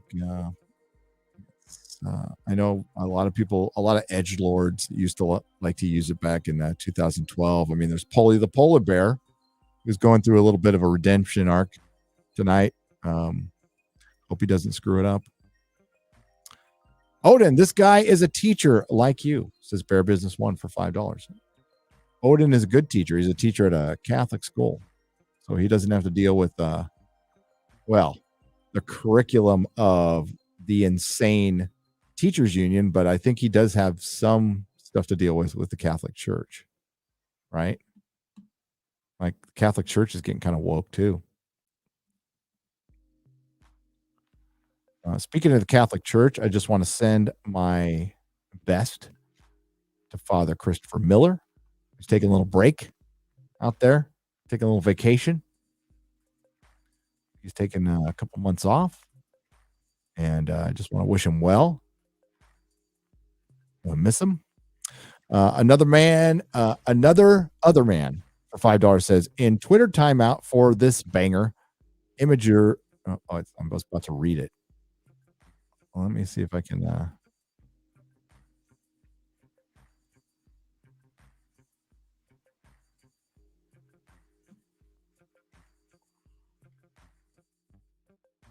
See if we can see it.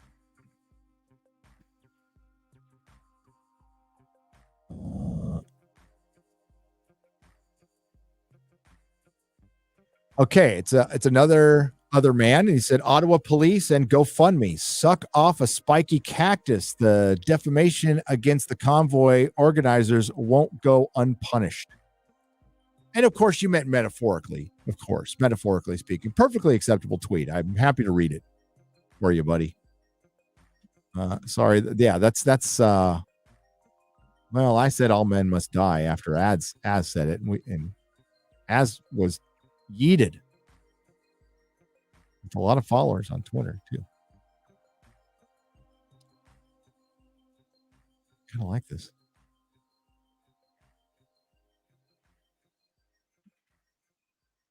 Yeah. Here.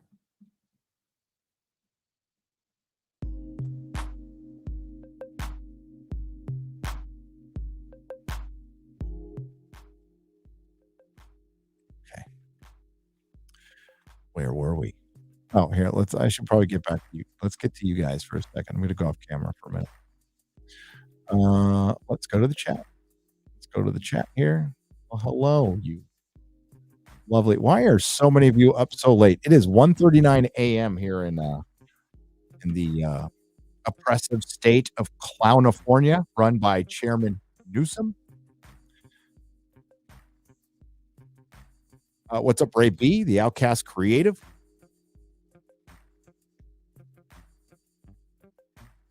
Thank you all for being here. Thank Eric K for his hard work as a wrench. What's up, Larry? Larry, good to see you.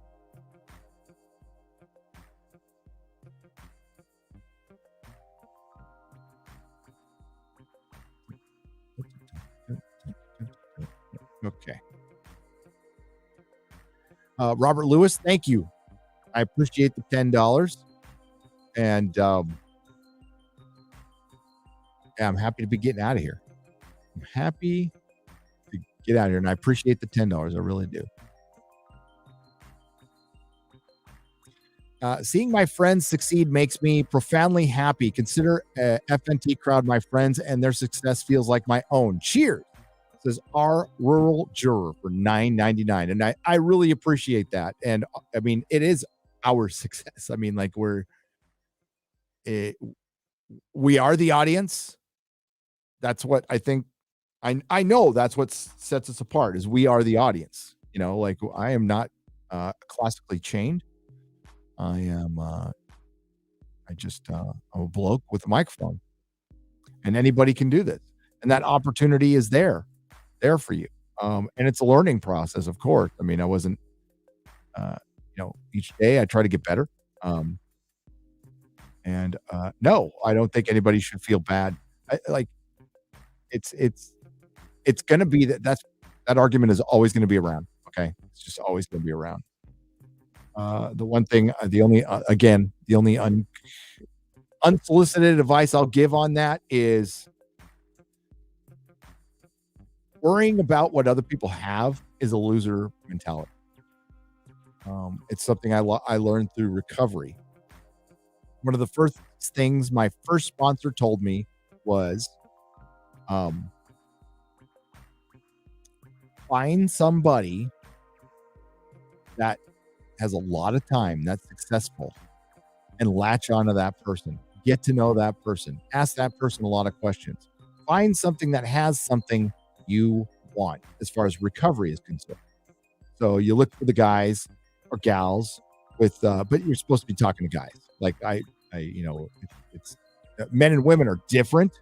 That's why there's men's meetings and women's meetings, and it is highly recommended you have a male sponsor if you're a man, and you have a female sponsor if you're a woman.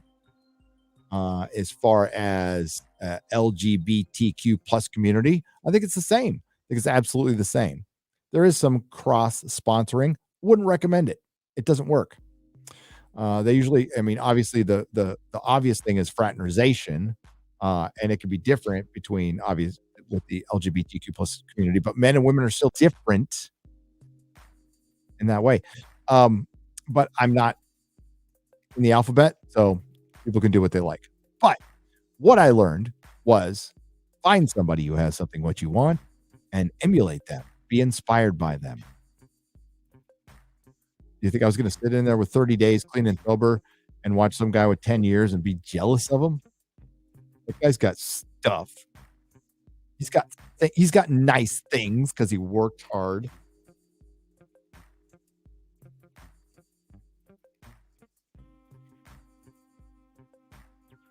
Thank you. I appreciate it.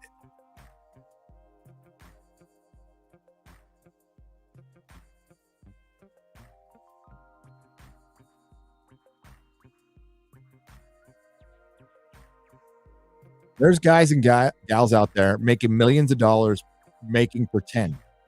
And I get on their ass. I don't get on their ass for how much money they make. I get on their ass for their lack of gratitude. Their lack of gratitude. I hope James Gunn makes fucking $50 million off his next movie. I hope he does. Go for it. Just remember that you're in a country that allowed you to do that gave you the opportunity to use your skill to work your way up to make $50 million, making something that in the grand scheme of life is useless. It's not food. You're not curing cancer. You're not saving lives. You're making fun entertainment. And that has a great value in this country because it's a great country. We have enough people who have worked their butts off and are in a place where they can enjoy a few creature comforts. Should those people feel bad all the time because they put themselves in that position? Fuck no.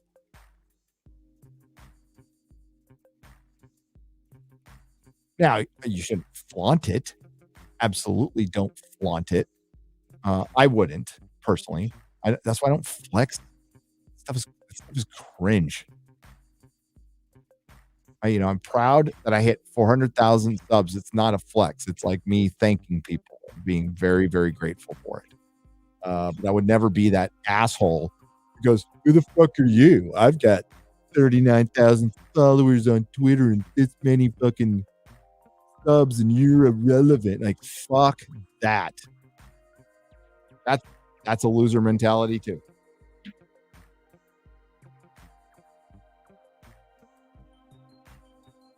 I see that and bitching about some other man's money equally bitch made.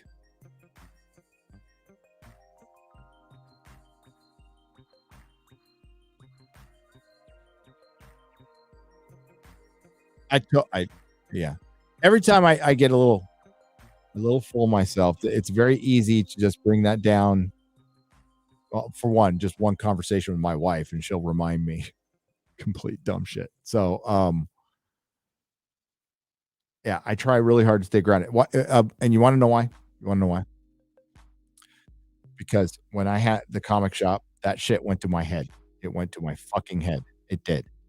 And that's what led to my relapse. I started thinking my shit didn't think. I got this all fucking figured out. Stopped going to meetings. Fell flat on my face. It's like this one time I was at a party and the two hottest chicks walked by me at the party and they're like, "Hey, Gary, looking good." And I'm all, that's right. Kept walking, walked right through a fucking sliding glass door.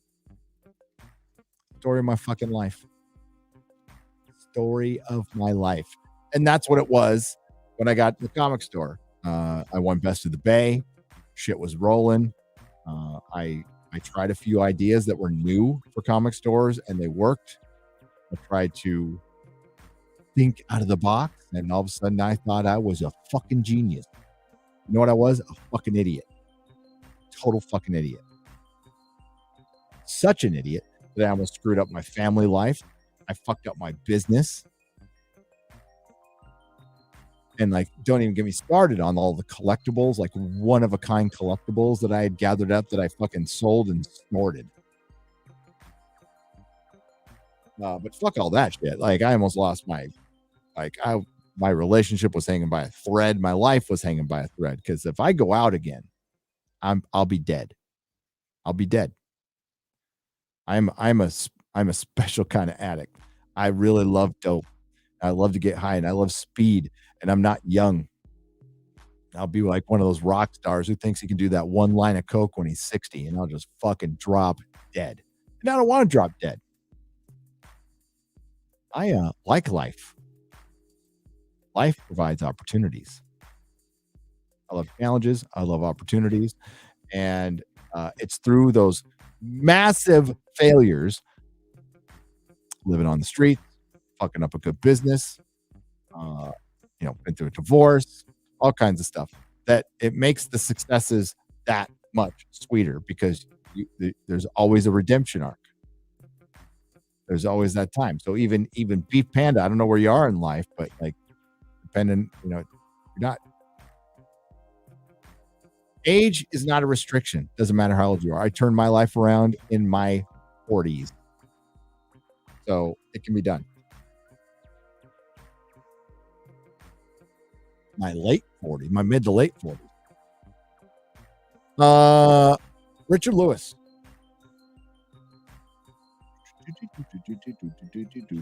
Just got home, kind of drunk. I never drink. All of my friends are coke heads now. Yeah, coke made a big comeback, Robert. I saw that. I'm not smoking a blunt and listen. Now I'm smoking a blunt and listening to Gary reading super chats. Hail chat. Hail Gary. This channel gives me reasons to write. Hey, enjoy that blunt, brother. I wish I could just like sit down and enjoy a big old fucking blunt, but I can't. And you know what? I had my fun. I smoked copious amounts of the ganj. I snorted copious amounts of the coke. And please stick with the pot and not the coke. Don't do that coke. Cocaine's a hell of a drug, but that shit'll kill you. So be careful, Robert. Glad you're home.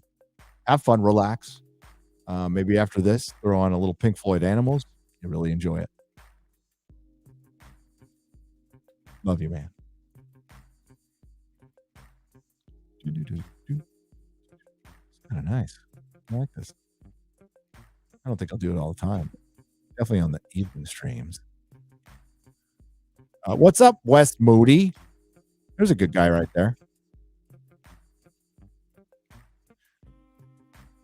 See, this is a good point. This is not West Moody calling him out for his money. He's going, dude, you've got the amount of money to say fuck you and do something good in the world. The Rock could have backed Joe Rogan and not lost a fucking thing. He's The Rock. What are they going to cancel? A big 300-pound Polynesian man who everybody, used to like until he started endorsing presidents. And The Rock wasn't always like this. The Rock used to be kind of right wing. So did John Cena. But once they get to Hollywood, those are unacceptable views, and they're sellout pieces of shit. Now, you can change your mind and you can evolve. I have no problem with that.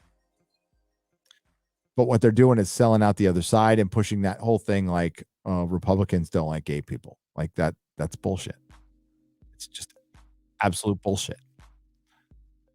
Most people don't care. They don't want any harm to come to anybody. They're perfectly happy if there's, gay marriage and they're out there, as long as they're living a good life, and that's all that matters. Nobody cares. Nobody cares about the religion. The normal people of this country primarily really get along, and it doesn't matter what you look like or who you sleep with or what God you pray to. We moved into a new neighborhood. We had neighbors walking up to us. And you know what they are? They're neighbors. We live in the same neighborhood now. And my wife's meeting new people, and I'm a chatty person. Obviously, I chat a lot, and I chat people up. So it's like making friends has never been hard for me. I know it is for some people, and I don't mean to flaunt that in your face or anything, but it's never been hard for me because I like to talk. Rock could have been a force for good. Instead, he sold out a fucking friend. So he just exposed himself as a giant piece of shit. But guess what? That's Hollywood. That's Hollywood. You don't get anywhere in that town without doing what The Rock just did. And this is what Dave Chappelle, kind of waiting for him to back Joe Rogan. It'd be nice to see him back Joe Rogan. Not his obligation, but it'd just be nice to see. But this is what Dave Chappelle was talking about so long ago in Hollywood, the systematic problem in Hollywood. And that's what's going on in Washington too. It's so cutthroat. We have so many inauthentic people in government. And guess what? In entertainment, what The Rock just did, that's passé now. It ain't going to fly anymore. If you're going to be a celeb in the future, you're going to have a strong, authentic social media presence. Gina Carano is the archetype for the celebrity of the future. I would call her like celebrity of the future zero. Like patient zero. She is a phenomenon because she is really one of the first major ones to break away and break out and not only stay relevant, she got more famous.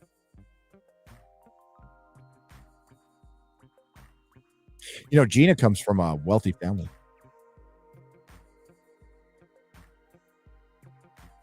And I wish Gina nothing but success because you know what? She came from a wealthy family. She could have just lived off that money. You know what she did? Competed, became an MMA champion, an icon in that industry. Went over to acting. She had quite a following from the MMA that followed her to acting, and then she already had a little following. Her following is huge now. She got into politics, and now she's not just an actress. She's not just a producer, a former MMA champion, self-made. She is now a powerful, actual influential voice in politics, in reality, transcending even politics.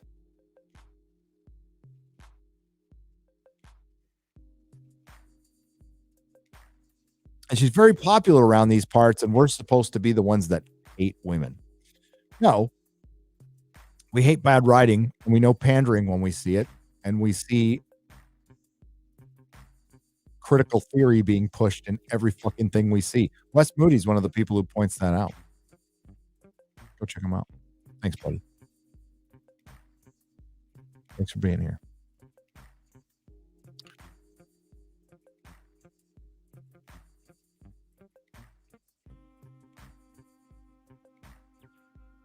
Matthew Wright for $50. I'm gonna come. Oh shit. I'm gonna come. Oh. Oh.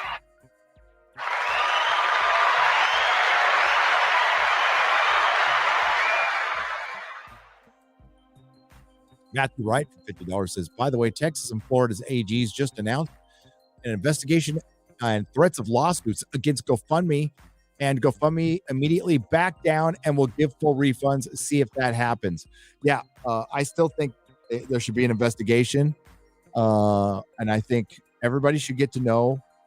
I tweeted it out. Get to know the GoFundMe board of directors. Get to know the CEO. Get to know these people.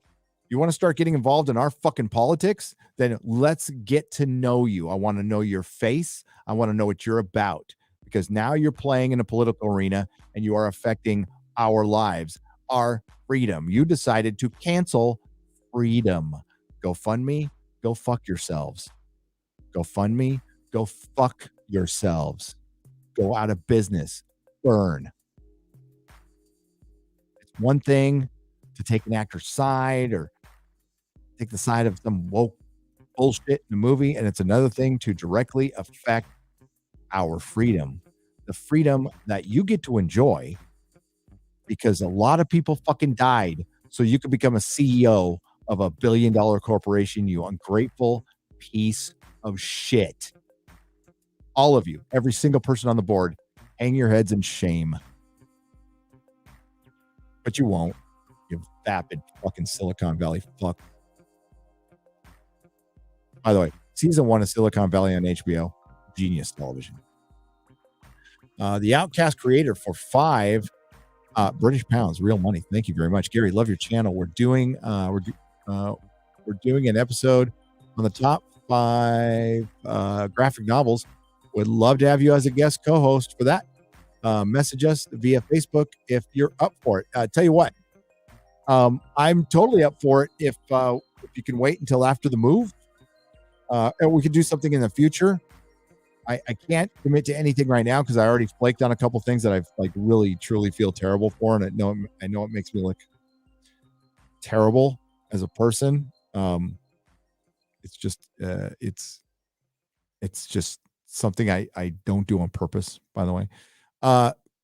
If you could email, if you're on Twitter, please DM X-Ray Girl.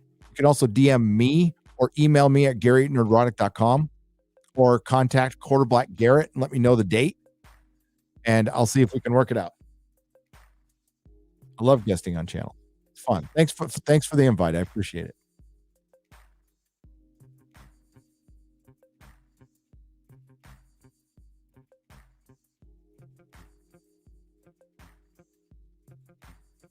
All right, we're gonna get some back to some of these.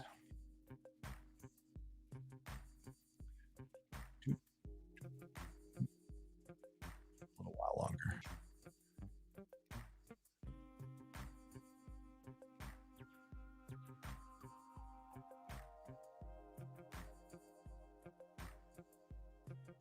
Is this an Eminem cover? Ask Cowboy Shit for $2. No. And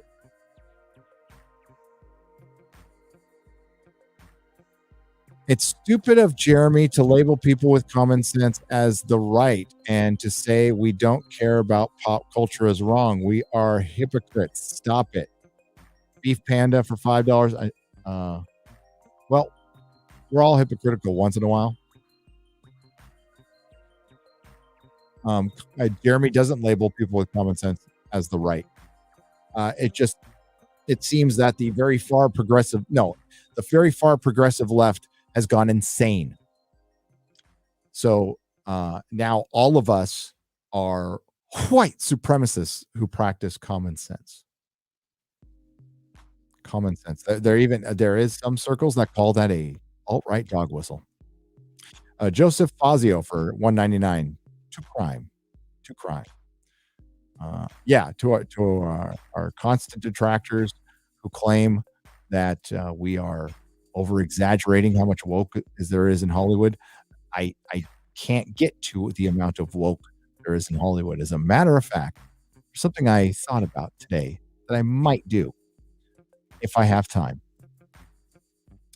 I might pick 5 random episodes of a new TV show. I'll put a bunch of TV shows like in a bowl, and I'll just pick them out like a lottery, and I'll watch them. And I'll watch these 5 random episodes, and I will see how many of them have current messaging in it that would be deciphered as woke, critical race theory, or intersectional feminism. And I bet you all 5 episodes will have at least one thing in them.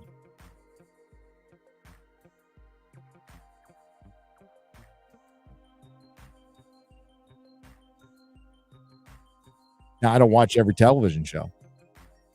I'm talking about scripted dramas. CNN really jumped the shark targeting Joe Rogan. They jumped the shark a long time ago. John Clem 310's Clown Pill Media. Thank you for the $2. I appreciate it. Mud Crab, but they shouldn't have gone after Joe. Say no to pineapple on man buns. Honk. Well, I'll honk for you. I could turn that down. That's a little better. Derek Mullins, thank you for the $5 Australian dollars. Derek Mullins for $20. I'm right now fundraising for a film, and I have 2 actors interested in my film. I'm putting $10K of my own money, and still people do not support. A lot of people are all talk. That's the problem. All show and no go. Yeah, Derek, that's arts. The arts is a field of flakiness, and I mean, that's great that you want to put the 10 grand of your own money into your own project. Yeah, it's tough to find people, even when you pay them. Like, I've seen that in comics a lot. Like, really talented people are offered money and they just don't take it because they're afraid or they don't have the drive, or it's a lot of it is drive, is internal drive. That is something you are born with. But you can also learn it over time. R2D271 for $9.99 first time super chat. Oh.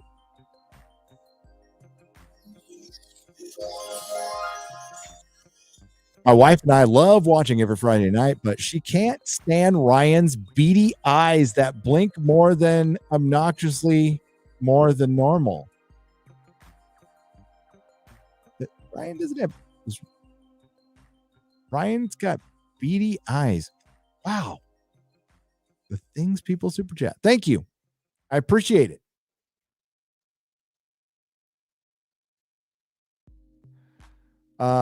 Beef Panda from $5 says, you guys are hypocrites if you don't know that 90% of your revenue is from the right that supposedly doesn't care about pop culture. No, it's not. And okay, I'm guessing Beef Panda. I'm gonna be nice to Beef Panda after reading a few super chats. I think I got this figured out.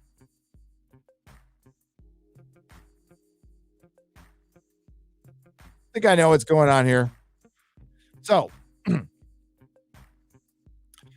my audience is pretty much 50-50.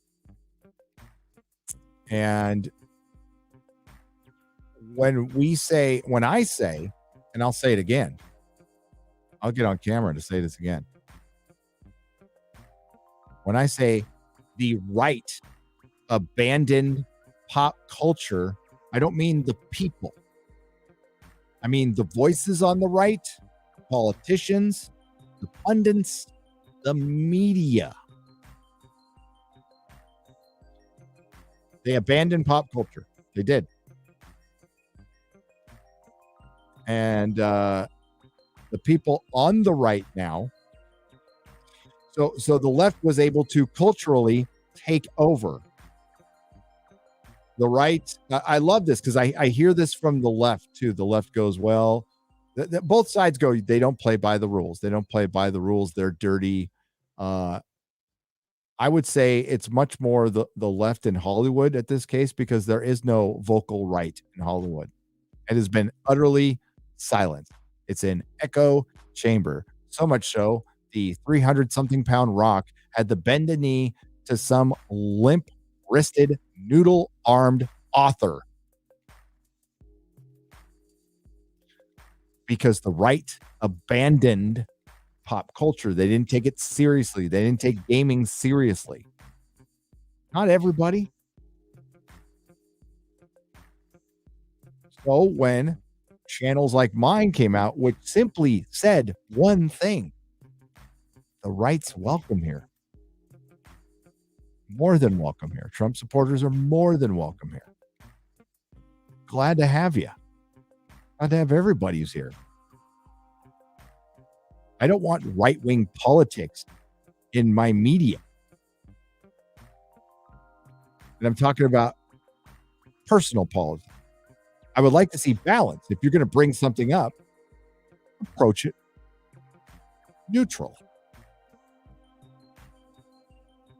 For the most part, that was done. You could tell which way they leaned, but you would get the other side once in a while. There'd be balance. Balance. I don't want any party completely taking over. I really don't. I'm not a partisan person. I think life's way more complex than that. But right now, the progressive, wacky left is in control, and they are out of control. It's cultish. And the party that supposedly was about free expression has become totalitarian. And when we see corporations doing the bidding of government, that is the very definition of fascism.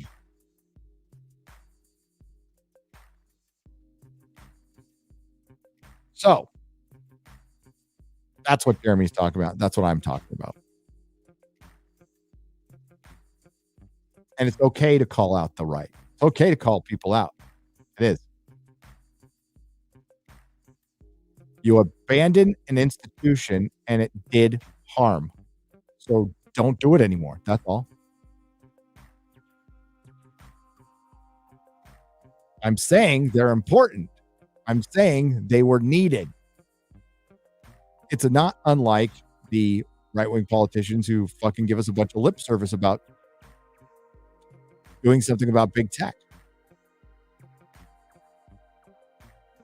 And they don't, which would probably end up being a disaster anyway. But that's the thing. I am one of those less government people, which means less government, not just my side of government. It means less government.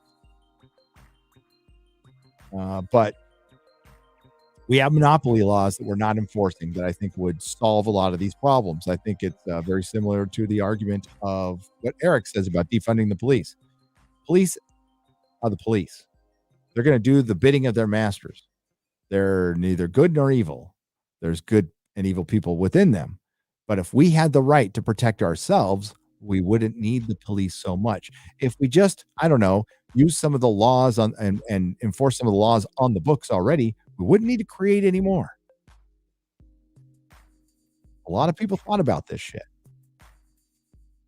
I don't think more laws, more legislation is necessary.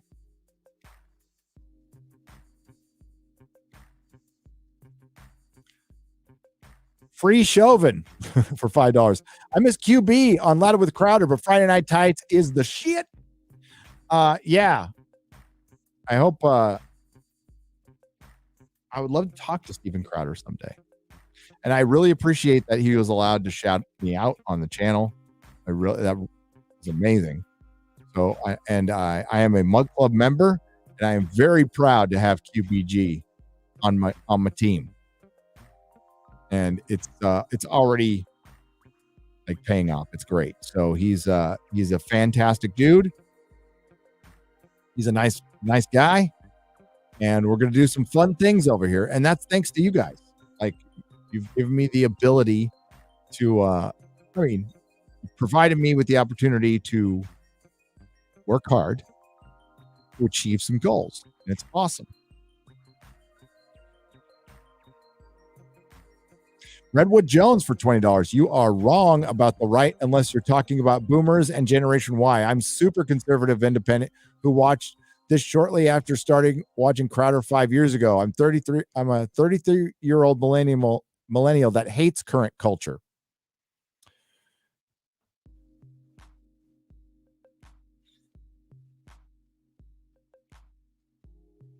And here it is there. The right is more focused on being free than kids whining about video games, and that's a bad take. People need to secure their kids' freedoms first.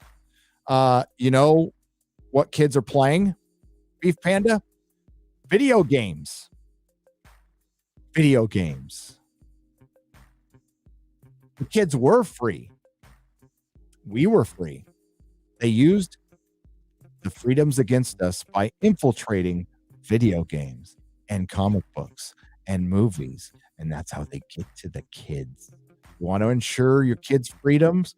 Don't abandon institutions. The right did it. It's not a bad take. It's a great take. It's a fucking perfect take. And again, don't be thin-skinned about this stuff.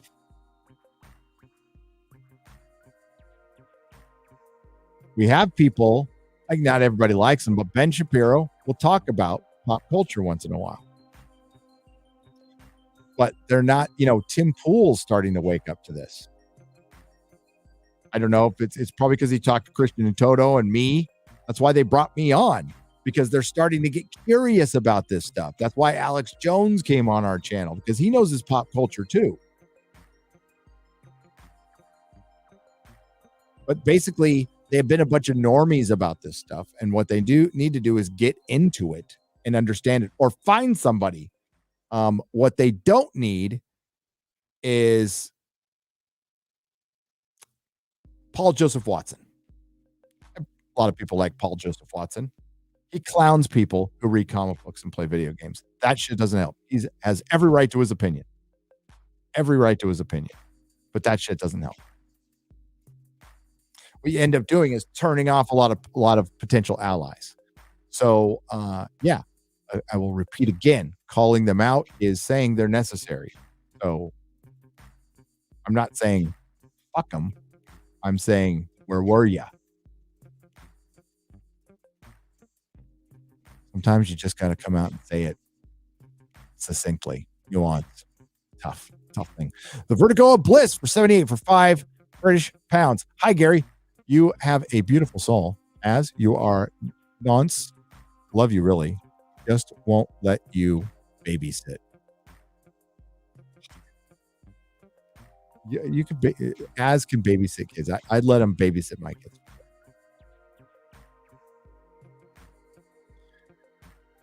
Beef Panda for $5 says picking on the right over video games is a bad move.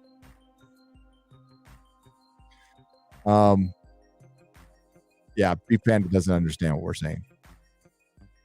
He's really on this one, though. The right didn't abandon pop culture. They've been locked up and censored for so long now that they have been built up rage that they are focused on important things. Pop culture is low on the list. No, it shouldn't be. That's exactly what we're talking about. That's exactly what we're talking about. You underestimated the power of pop culture. It was a giant mistake.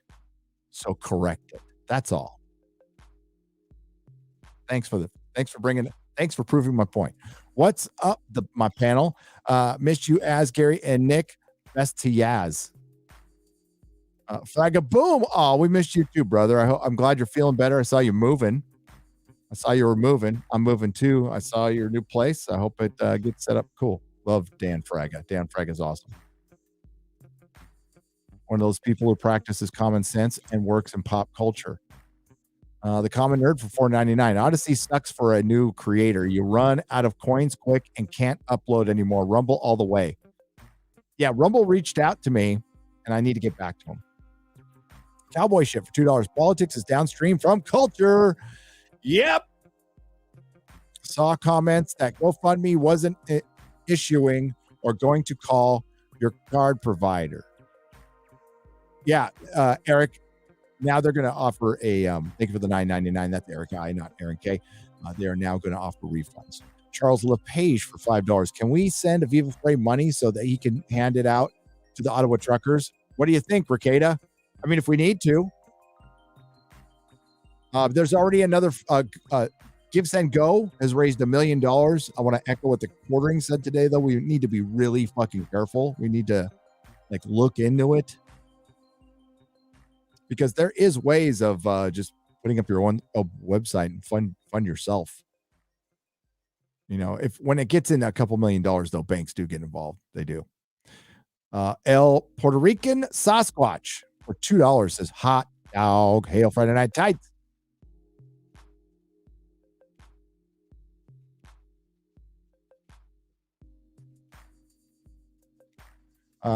Beef Panda for $5 says in 2010 the clowns in America infiltrated the Tea Party to make them look bad. This isn't a new tactic. Now, yeah, I think the Tea Party got a raw deal.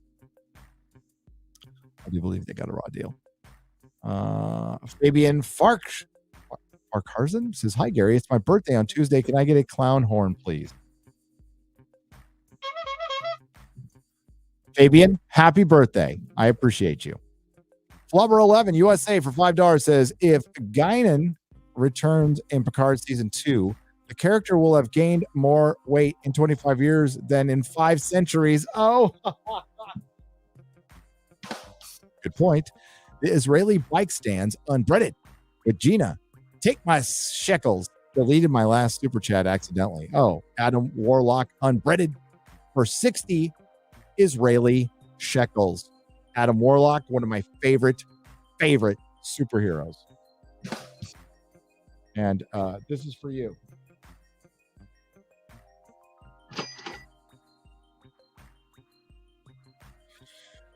Ghost in the Craig for $2 says, sending a honk for X-Ray Girl. Okay.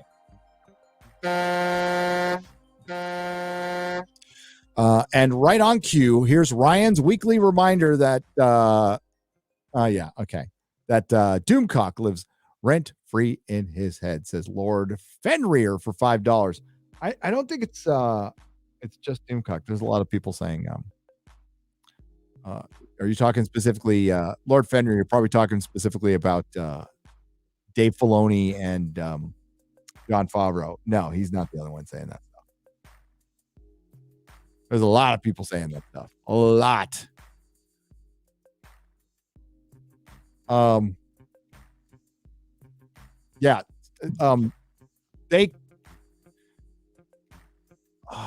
They are not going to get rid of the Disney trilogy. They made too much money. They put too much money into, at least, okay. I don't think that I will speculate. This is my speculation that is based on common sense, what I've seen around me, what I know of Hollywood, based on my experience in fandom and actually selling pop culture with comic books. Just being around for a long time. I think there is a almost 0% chance that they'll erase it. You never know. Snyder Cut got made, so sure, it's a possibility. You know when you'll know. You know when you'll know. Here's why I'm out. Say they do erase the Disney trilogy. You know when that's going to be? 2030. 2030. Maybe 2028. Chances are to be 2030. They're planning 5 more series. They'll probably want to do a couple of movies, maybe even 3. If they do 3 movies, 2 years apart each, 6 years, 2 more or 4 more series, another 3-4 years, it's going to be 8 effing years until they erase it. So for 8 years, they got you locked in. But what if at the end of that 8 years, it just starts out right where Force Awakens, it ends where Force Awakens starts. See, I know the end of the story and I don't like it. And I can't remember who made this analogy, but it was a good one. And I wish I could remember. It's a damn good analogy. It was like knowing the end of a football game, but your team plays really well, but your team loses at the end. And you know that they lose at the end. Are you going to want to watch the game? Some people might. I wouldn't. It'll be a total waste of time. I'm going to go do something else. Star Wars is a waste of time because it's lame. And it's because the emotional connection has been severed for me. So all those pictures of Luke did nothing for me. And guess what? They didn't make that big of a splash. All considered, I think Disney wanted to repeat the success of the end of The Mandalorian. Now, we still got one more episode to go, but I don't know if Luke's going to be in this episode. I don't know if Grogu's going to be in this episode. I think it's going to be Mandalorian, Boba Fett, Cad Bane. They just killed off Timothy Oliphant so he can go back to Justified because they're going to redo Justified, which if it's not woke, I want to see it because that's a great show. But yeah, we'll see. But as far as them actually erasing that, they opened up the Galactic Star Cruiser. It is Disney trilogy based. Kylo Ren is there. The big ride they have is sequel trilogy based. The Disney theme park is sequel trilogy based. The High Republic is still happening. It's going to be published. I wish I could tell you different. But there's still people who want to. I think the fight for Star Wars is over, and it ended with the firing of Gina Carano. If they would have kept Gina Carano, if they would have not fired Gina Carano, things would be a lot different. But when they fired her, they knew firing her would piss off a lot of her fans, and Disney, Bob Chapek, thought that was an acceptable risk. And you know what? He was mostly right, because a lot of people came back.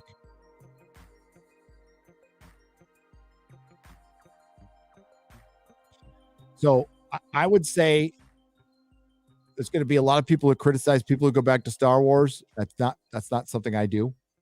You watch whatever the hell you want to watch. There's going to be a lot of people who said, I stand with Gina Carano and meant it.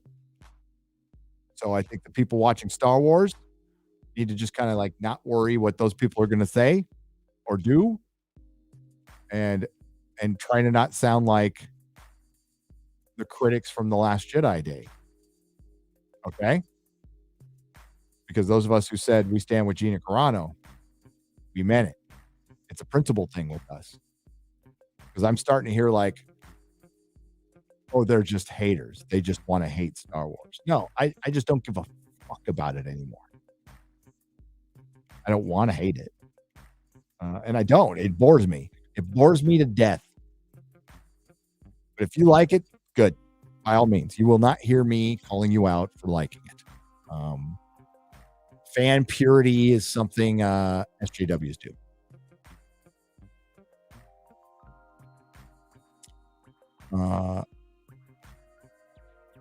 As long,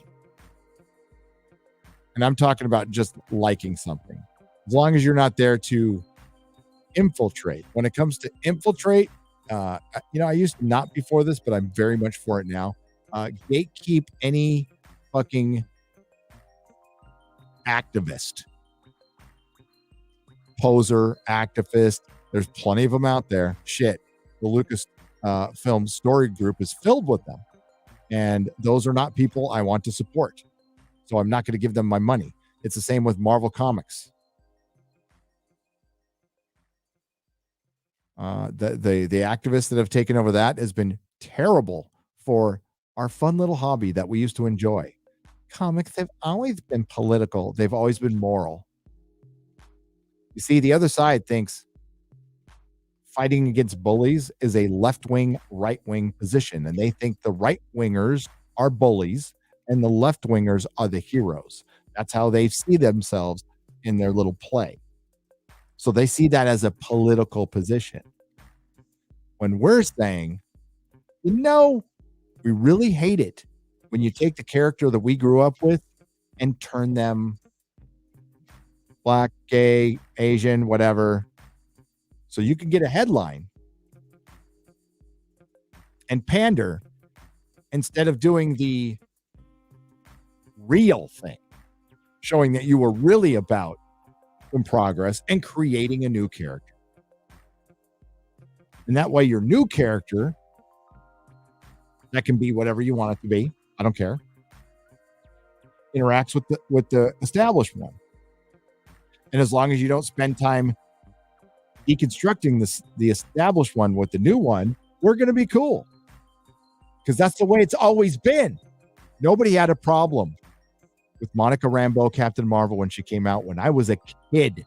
Nobody had a problem with Storm when I was a kid. This was the 80s. And none of us were brought up this way, by the way. There's a TikTok video that went around earlier where, like, I grew up with Mexican kids and stuff. I didn't look at shit like this. I didn't see things by race. It was just another kid at school. And we were all trying to be as different as we possibly could and shake labels as kids. Hollywood idea of strong female character is a straight white guy in a dress. Scratch the paint off a leftist. Find a bigot. Just what I was talking about. Screw GoFundMe. Love a fringe minority with unacceptable views. Ukami no Kazi. Thank you for the 20 Canadian pesos. Hail to you, brother. All right, we're going to do a couple more and I'm done. We got like halfway through. Niall Riley for £5 I recommend searching up COVID horse racing on YouTube and watching the video from Michael Farley. It's hilarious meme. Hail Friday Night Tights. I will keep that in mind now. Thank you. I got to vet it. Thank you for the £5. Redwood Jones for $20 says, hey guys, shout out to Quarter Black Mug Club member since Vox not able to watch live as You Are Here with Sydney is usually on at the same time. So listen later. Will any of you go on Crowder or You Are Here? Need more cross-channel collab.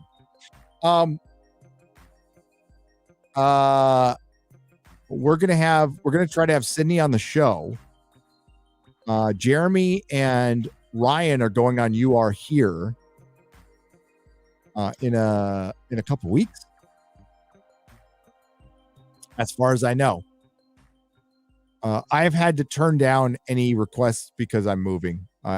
Sydney and I were talking a little bit about going on You Are Here. Maybe I will eventually because I'll be in Texas. But I'm really focused on getting the studio. So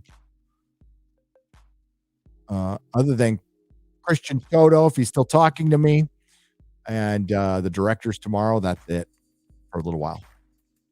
But yeah, cross-channel collab is good. There's a lot of competition on Friday night, so I'm very happy that people decide to choose us over, Tim Pool's on and everything. And but yeah, I think we do something a little different, and we try to be funny. Not saying they're not funny. Sydney is fucking great. She is great. Snags for £5 I am an accomplished artist. Would Rant help with the comic thing? Influences wisely.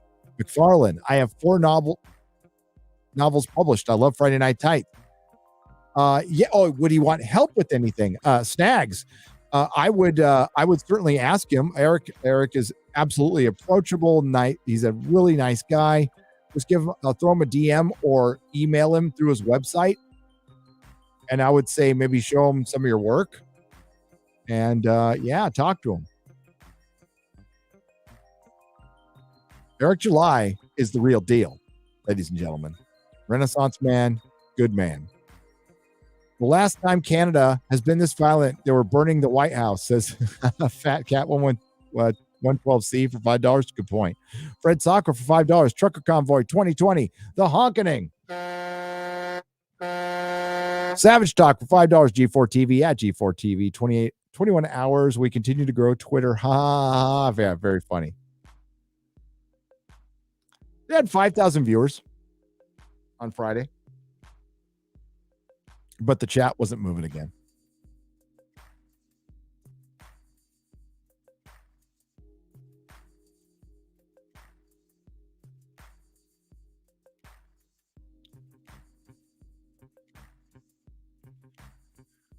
Okay. I can't make any promises. Okay. But I might be back tomorrow night to do the rest of this one and the rest of last Friday. I'm going to try. Okay. I'm going to try. Let me catch up here. You guys are brilliant coming in tonight and hanging out with me. Pew Pew Monger, what's up? Greg Irons, what's up? Eternalism, what's up? Mighty Healthy, what's up? Hi, Jennifer Cisco.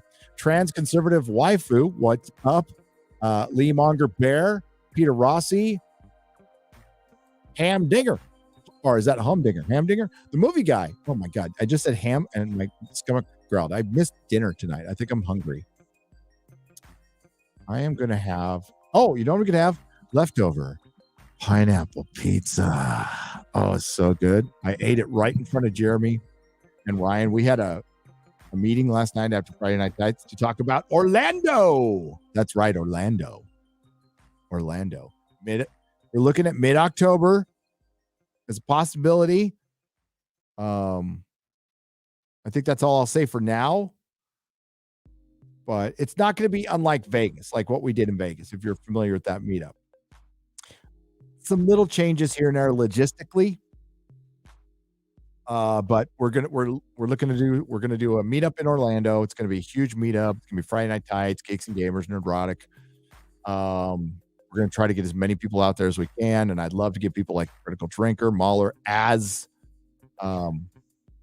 and that would be fun, so much fun.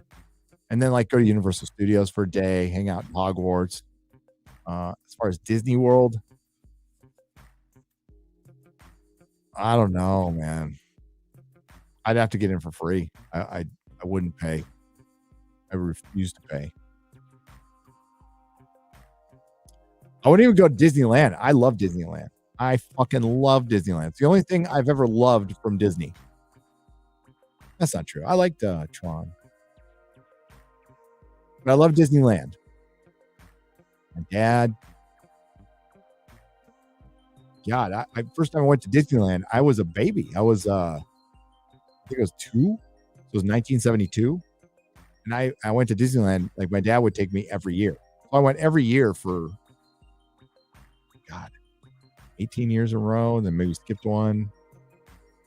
I've been to Disneyland like 100 times. Like a lot. Like in my 20s and stuff, I'd go up there all the time. I think I'd go up there like every other weekend. I got a pass and just went up every other weekend. What's up, Roberto Gonzalez? Watch Doctor Who until season 10. Good call. Oh my God, the Blu-rays. They have that shitty logo, but the collector's edition Blu-rays of the classics, which are right here. They're hard to get. You got to get it. I order them from Amazon.co.uk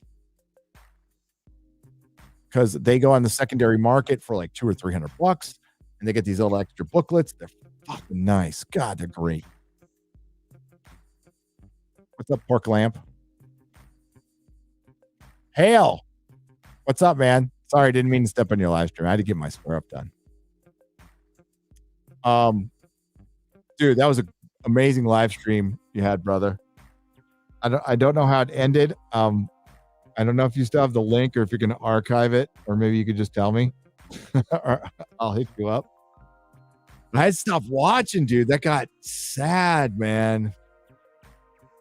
Hey, it was Jarbo's best live stream because he wasn't talking. But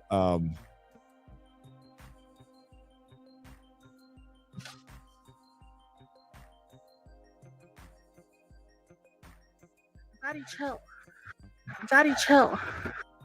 But yeah, like when he was going after Medicare and his cancer, like, dude.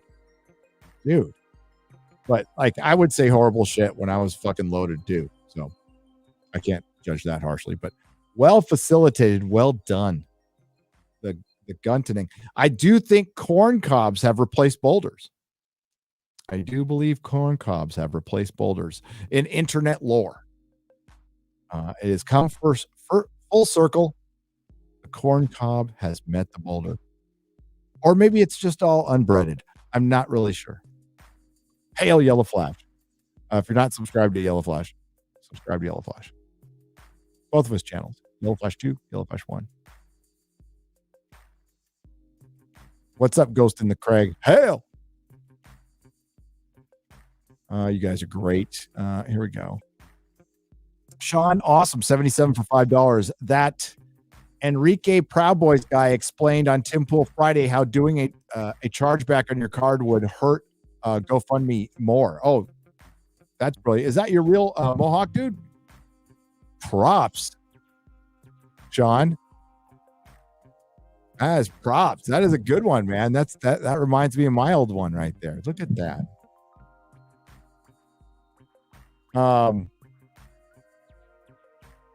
Yeah, that Proud Boy guy. I'm glad he had him on to talk, to humanize them a little bit, because that thing got out of, I mean, like, I don't know what they all evolved into. I don't know all the lore, but I was watching Gavin McGinnis on Compound Media when the Proud Boys started, and it was just a dude. Gavin McGinnis wanted to start a men's club. That's it. Just a bunch of guys, drink, shoot pool, and there's no women around. That was it. And like, I get, see, that's fellowship. That's exactly what that is. And we dudes need it. That's why there's Kiwanis clubs and all this shit. I get it through recovery. So I get my fellowship through going to meetings. It's even called, you know what it's called in the meetings, ladies and gentlemen? Fellowship. Exactly what it's called. It's the most important thing in our AA meetings. It's talking to each other, because we keep each other sober. We can read the fucking book and all the steps and do the steps and do the sponsor and shit like that. But if you're not going to those meetings at least once a week, I mean, you got to do more than that until you get to like 10 years, but at least once a week. And some motherfuckers go every day, and they've been doing it for decades, and they love it because it's fun. Because you meet your friends there, and we got cookies and coffee, and we've like, you know, and then we hear a speaker meeting, and we hear some Filipino woman who's in her 70s tell a story of addiction that we can all relate to on a human level. See, that Filipino woman doesn't need to look like me or talk like me for me to relate to her on a very human level through addiction, through the human condition. That's why all this critical theory shit that you see in Hollywood is bullshit. Thankfully, you guys aren't dumb. Thankfully, I'm not dumb. Hollywood, dumb as fuck. And actually, we need to be grateful for that. Sean, thanks for the super chat. We've got, my birthday was yesterday. I worked through most of it. Happy birthday. Shoggoth 88 for $10. But I found time to spend my state return at an indie toy and comic shop. Yes. And I won a Spider-Woman 1978 lot. Hail. Oh, dude. Yes. Good comic series. Good comic series. I have it myself. Gil Kane. Gil Kane drew her great.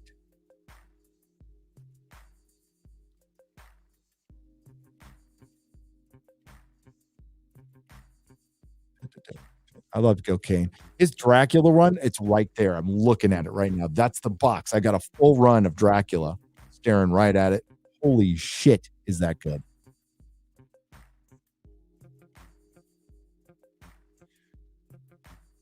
Here, Hiram says, in my opinion, if you believe the rights of the one outweigh the needs of the many, then you are on the right side. Individualism.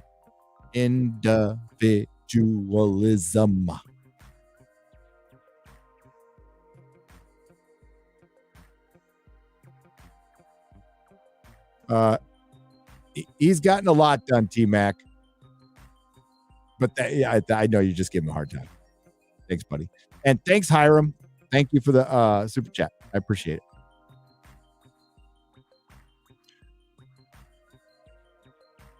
Fantastic Mr. Knox. Thank you for the $50 Australian. pressed the wrong button again. So super chat for Luna Comics. Hey, my first super chat, by the way, and I'm making a comic and I want to show you can have a diverse cast and a good story by seeing who the characters are as people first and not using as a crutch or a shield for criticism. Absolutely. No, you will not hear anybody complain with a good story. As I've always said, good writing could look at Arcane. Everybody loves Arcane. It looks like an SJW mess, but everybody loves Arcane, so I'm going to give it a shot. You want to know why? Because Nina watched it, Mahler watched it, Critical Drinker watched it. These are people I trust. I still could come out hating it, but I mean, I trust these people. So at Luna Comics, are you like, did I miss the super chat or something? Fantastic, Mr. Knox. Here, I don't know why yet. Or you're just doing it for him. Are you doing it for him? You must have been doing it for him. A good man. Or I'm sorry. I don't want to assume the gender. But it says Mr. So I think I'm pretty safe. Appreciate it. And we'll check it out. So it's Luna Comics. Good luck. Good luck. And yeah, I'll take a look at it. Fucking mosquitoes are back. God, they're like little fuckers. That's what they are.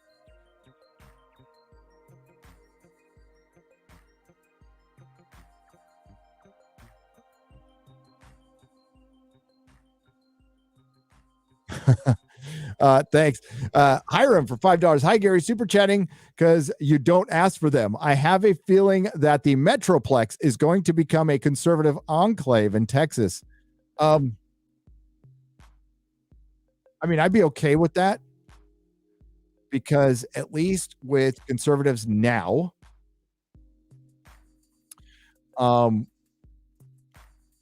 most conservatives now, I feel like that gives me the best opportunity to be free.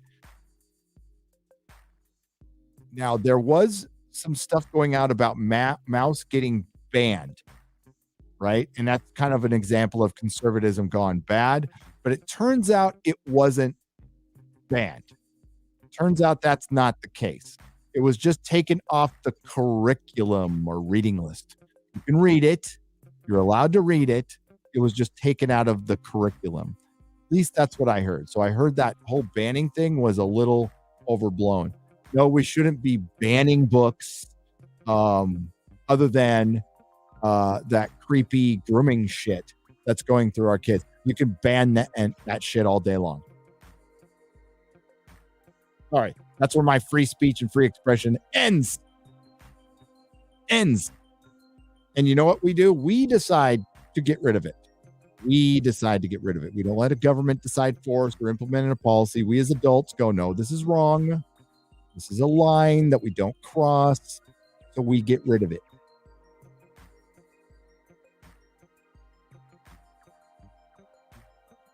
Thanks, Hiram. So, I mean, could it go bad? Yes. Every fundamentalism of any kind can go bad. Not entirely sure what that's what you meant, Hiram. But with California, I know a lot of people from California going to Texas and they're going to vote like Californians, and that could potentially be a problem. Or if we want to look on a brighter side, a lot of the common sense people from California are leaving to Texas, and they're actually getting like the better crop of California. I'd like to believe that. I'm thinking the reality is at 50-50.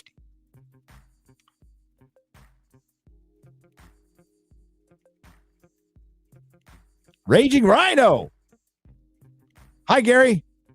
The Book of Boba Fett is amazingly bad. Just saying, it looks amazingly bad, dude. And I mean all the episodes, bro. Because I've seen one full episode and I skimmed through the other, and they weren't good. And one had Luke in it, and the other had Mando. But, yeah, it's Star Wars is one of the greatest franchises of all time, and Raging Rhino loves Star Wars, not Disney Star Wars, Star Wars. Big difference. Okay. So I'm going to try to be back tomorrow night. Maybe a little earlier. Okay.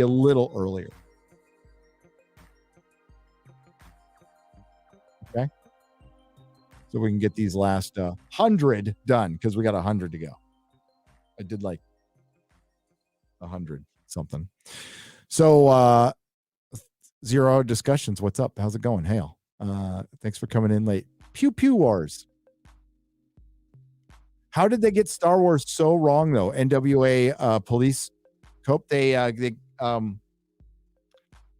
thought the fans would just slop up whatever they put out. Kathleen Kennedy was loosely associated with George Lucas, so they even George assumed that she would know what she was doing running an organization. And what Kathleen Kennedy was probably a very good movie producer, and she is a terrible, and I mean terrible president. Like god awful, terrible president. How did they get Star Wars wrong? J.J. Abrams, Jar Jar Abrams, Kathleen Kennedy. They made the decision to, Kathleen Kennedy scrapped the EU, and Jar Jar Abrams didn't put Han, Luke, and Leia together, and neither did Lawrence Kasdan, a guy I've respected all my life, didn't do it either. Biggest cinematic mistake in history. It was clickbait. They wanted to just drag it along, so they were so confident you were just going to love their new characters, and then they didn't. Also, it's very difficult to make something good when you're doing it by committee.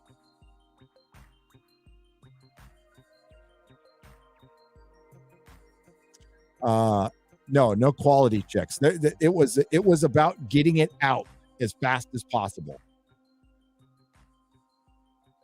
Books are being written currently. As a matter of fact, there is one written. There's also some great videos out there explaining it all. I think our channels, our sphere has done some fine work breaking down everything that's wrong with Star Wars.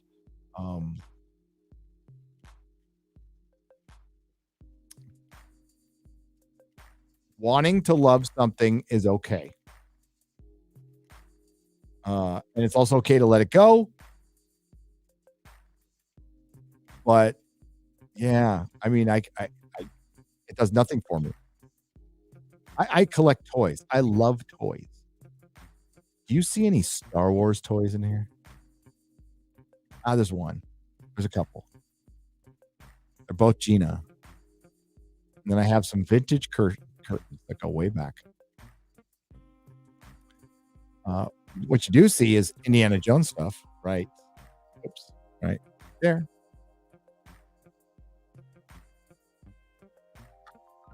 That didn't get fucked up. Star Wars did. So thanks for listening, everyone. Thanks for watching. Thanks, Eric K. And all the Nerdrotics. Thanks again for last night. Night before last now. Friday Night Tights, a historic hell of a show with Nick Quicada, unbreaded, 13,186. I can do my math. I will see you again, maybe tomorrow night, but for sure on the BBC, which will be on my channel this week. That's right, my channel. I might sneak in a nooner. I'll try. But this is moving week. This is go week. So you will for sure get a real BBC and Friday Night Tights and a nooner at some point. I don't know if it'll be Monday or Wednesday. Just pay it. Right now I have them both scheduled on the website, and also podcasts will be returning to the website. I ran out of room. So Quarter Black Garrett is currently helping put the studio together and helping facilitate us getting like a big boy website. And we're working on that. But in the meantime, I just deleted a bunch of old shit that nobody listens to, like my reviews of The Gifted.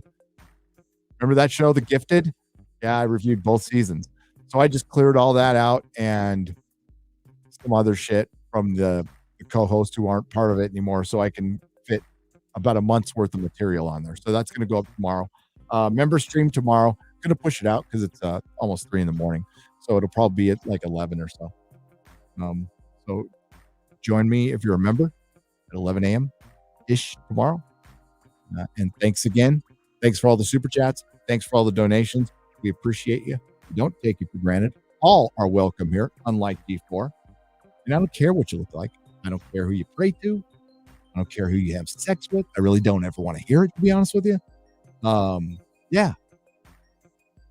And I want you all to be successful. I want you all to be successful.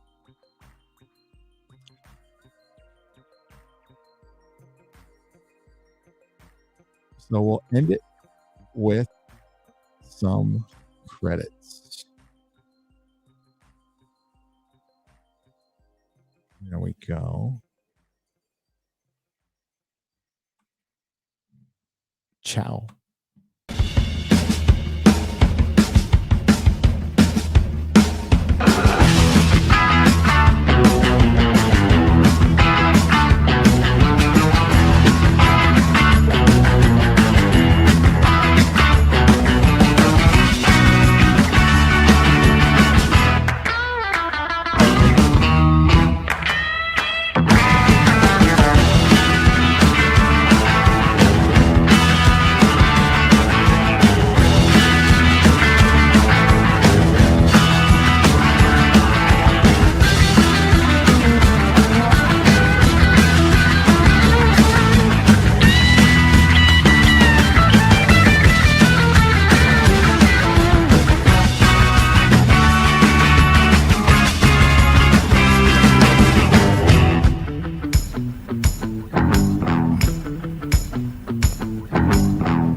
Lazy and evil. For years I've watched y'all allow Donald Trump turn you to crazy people.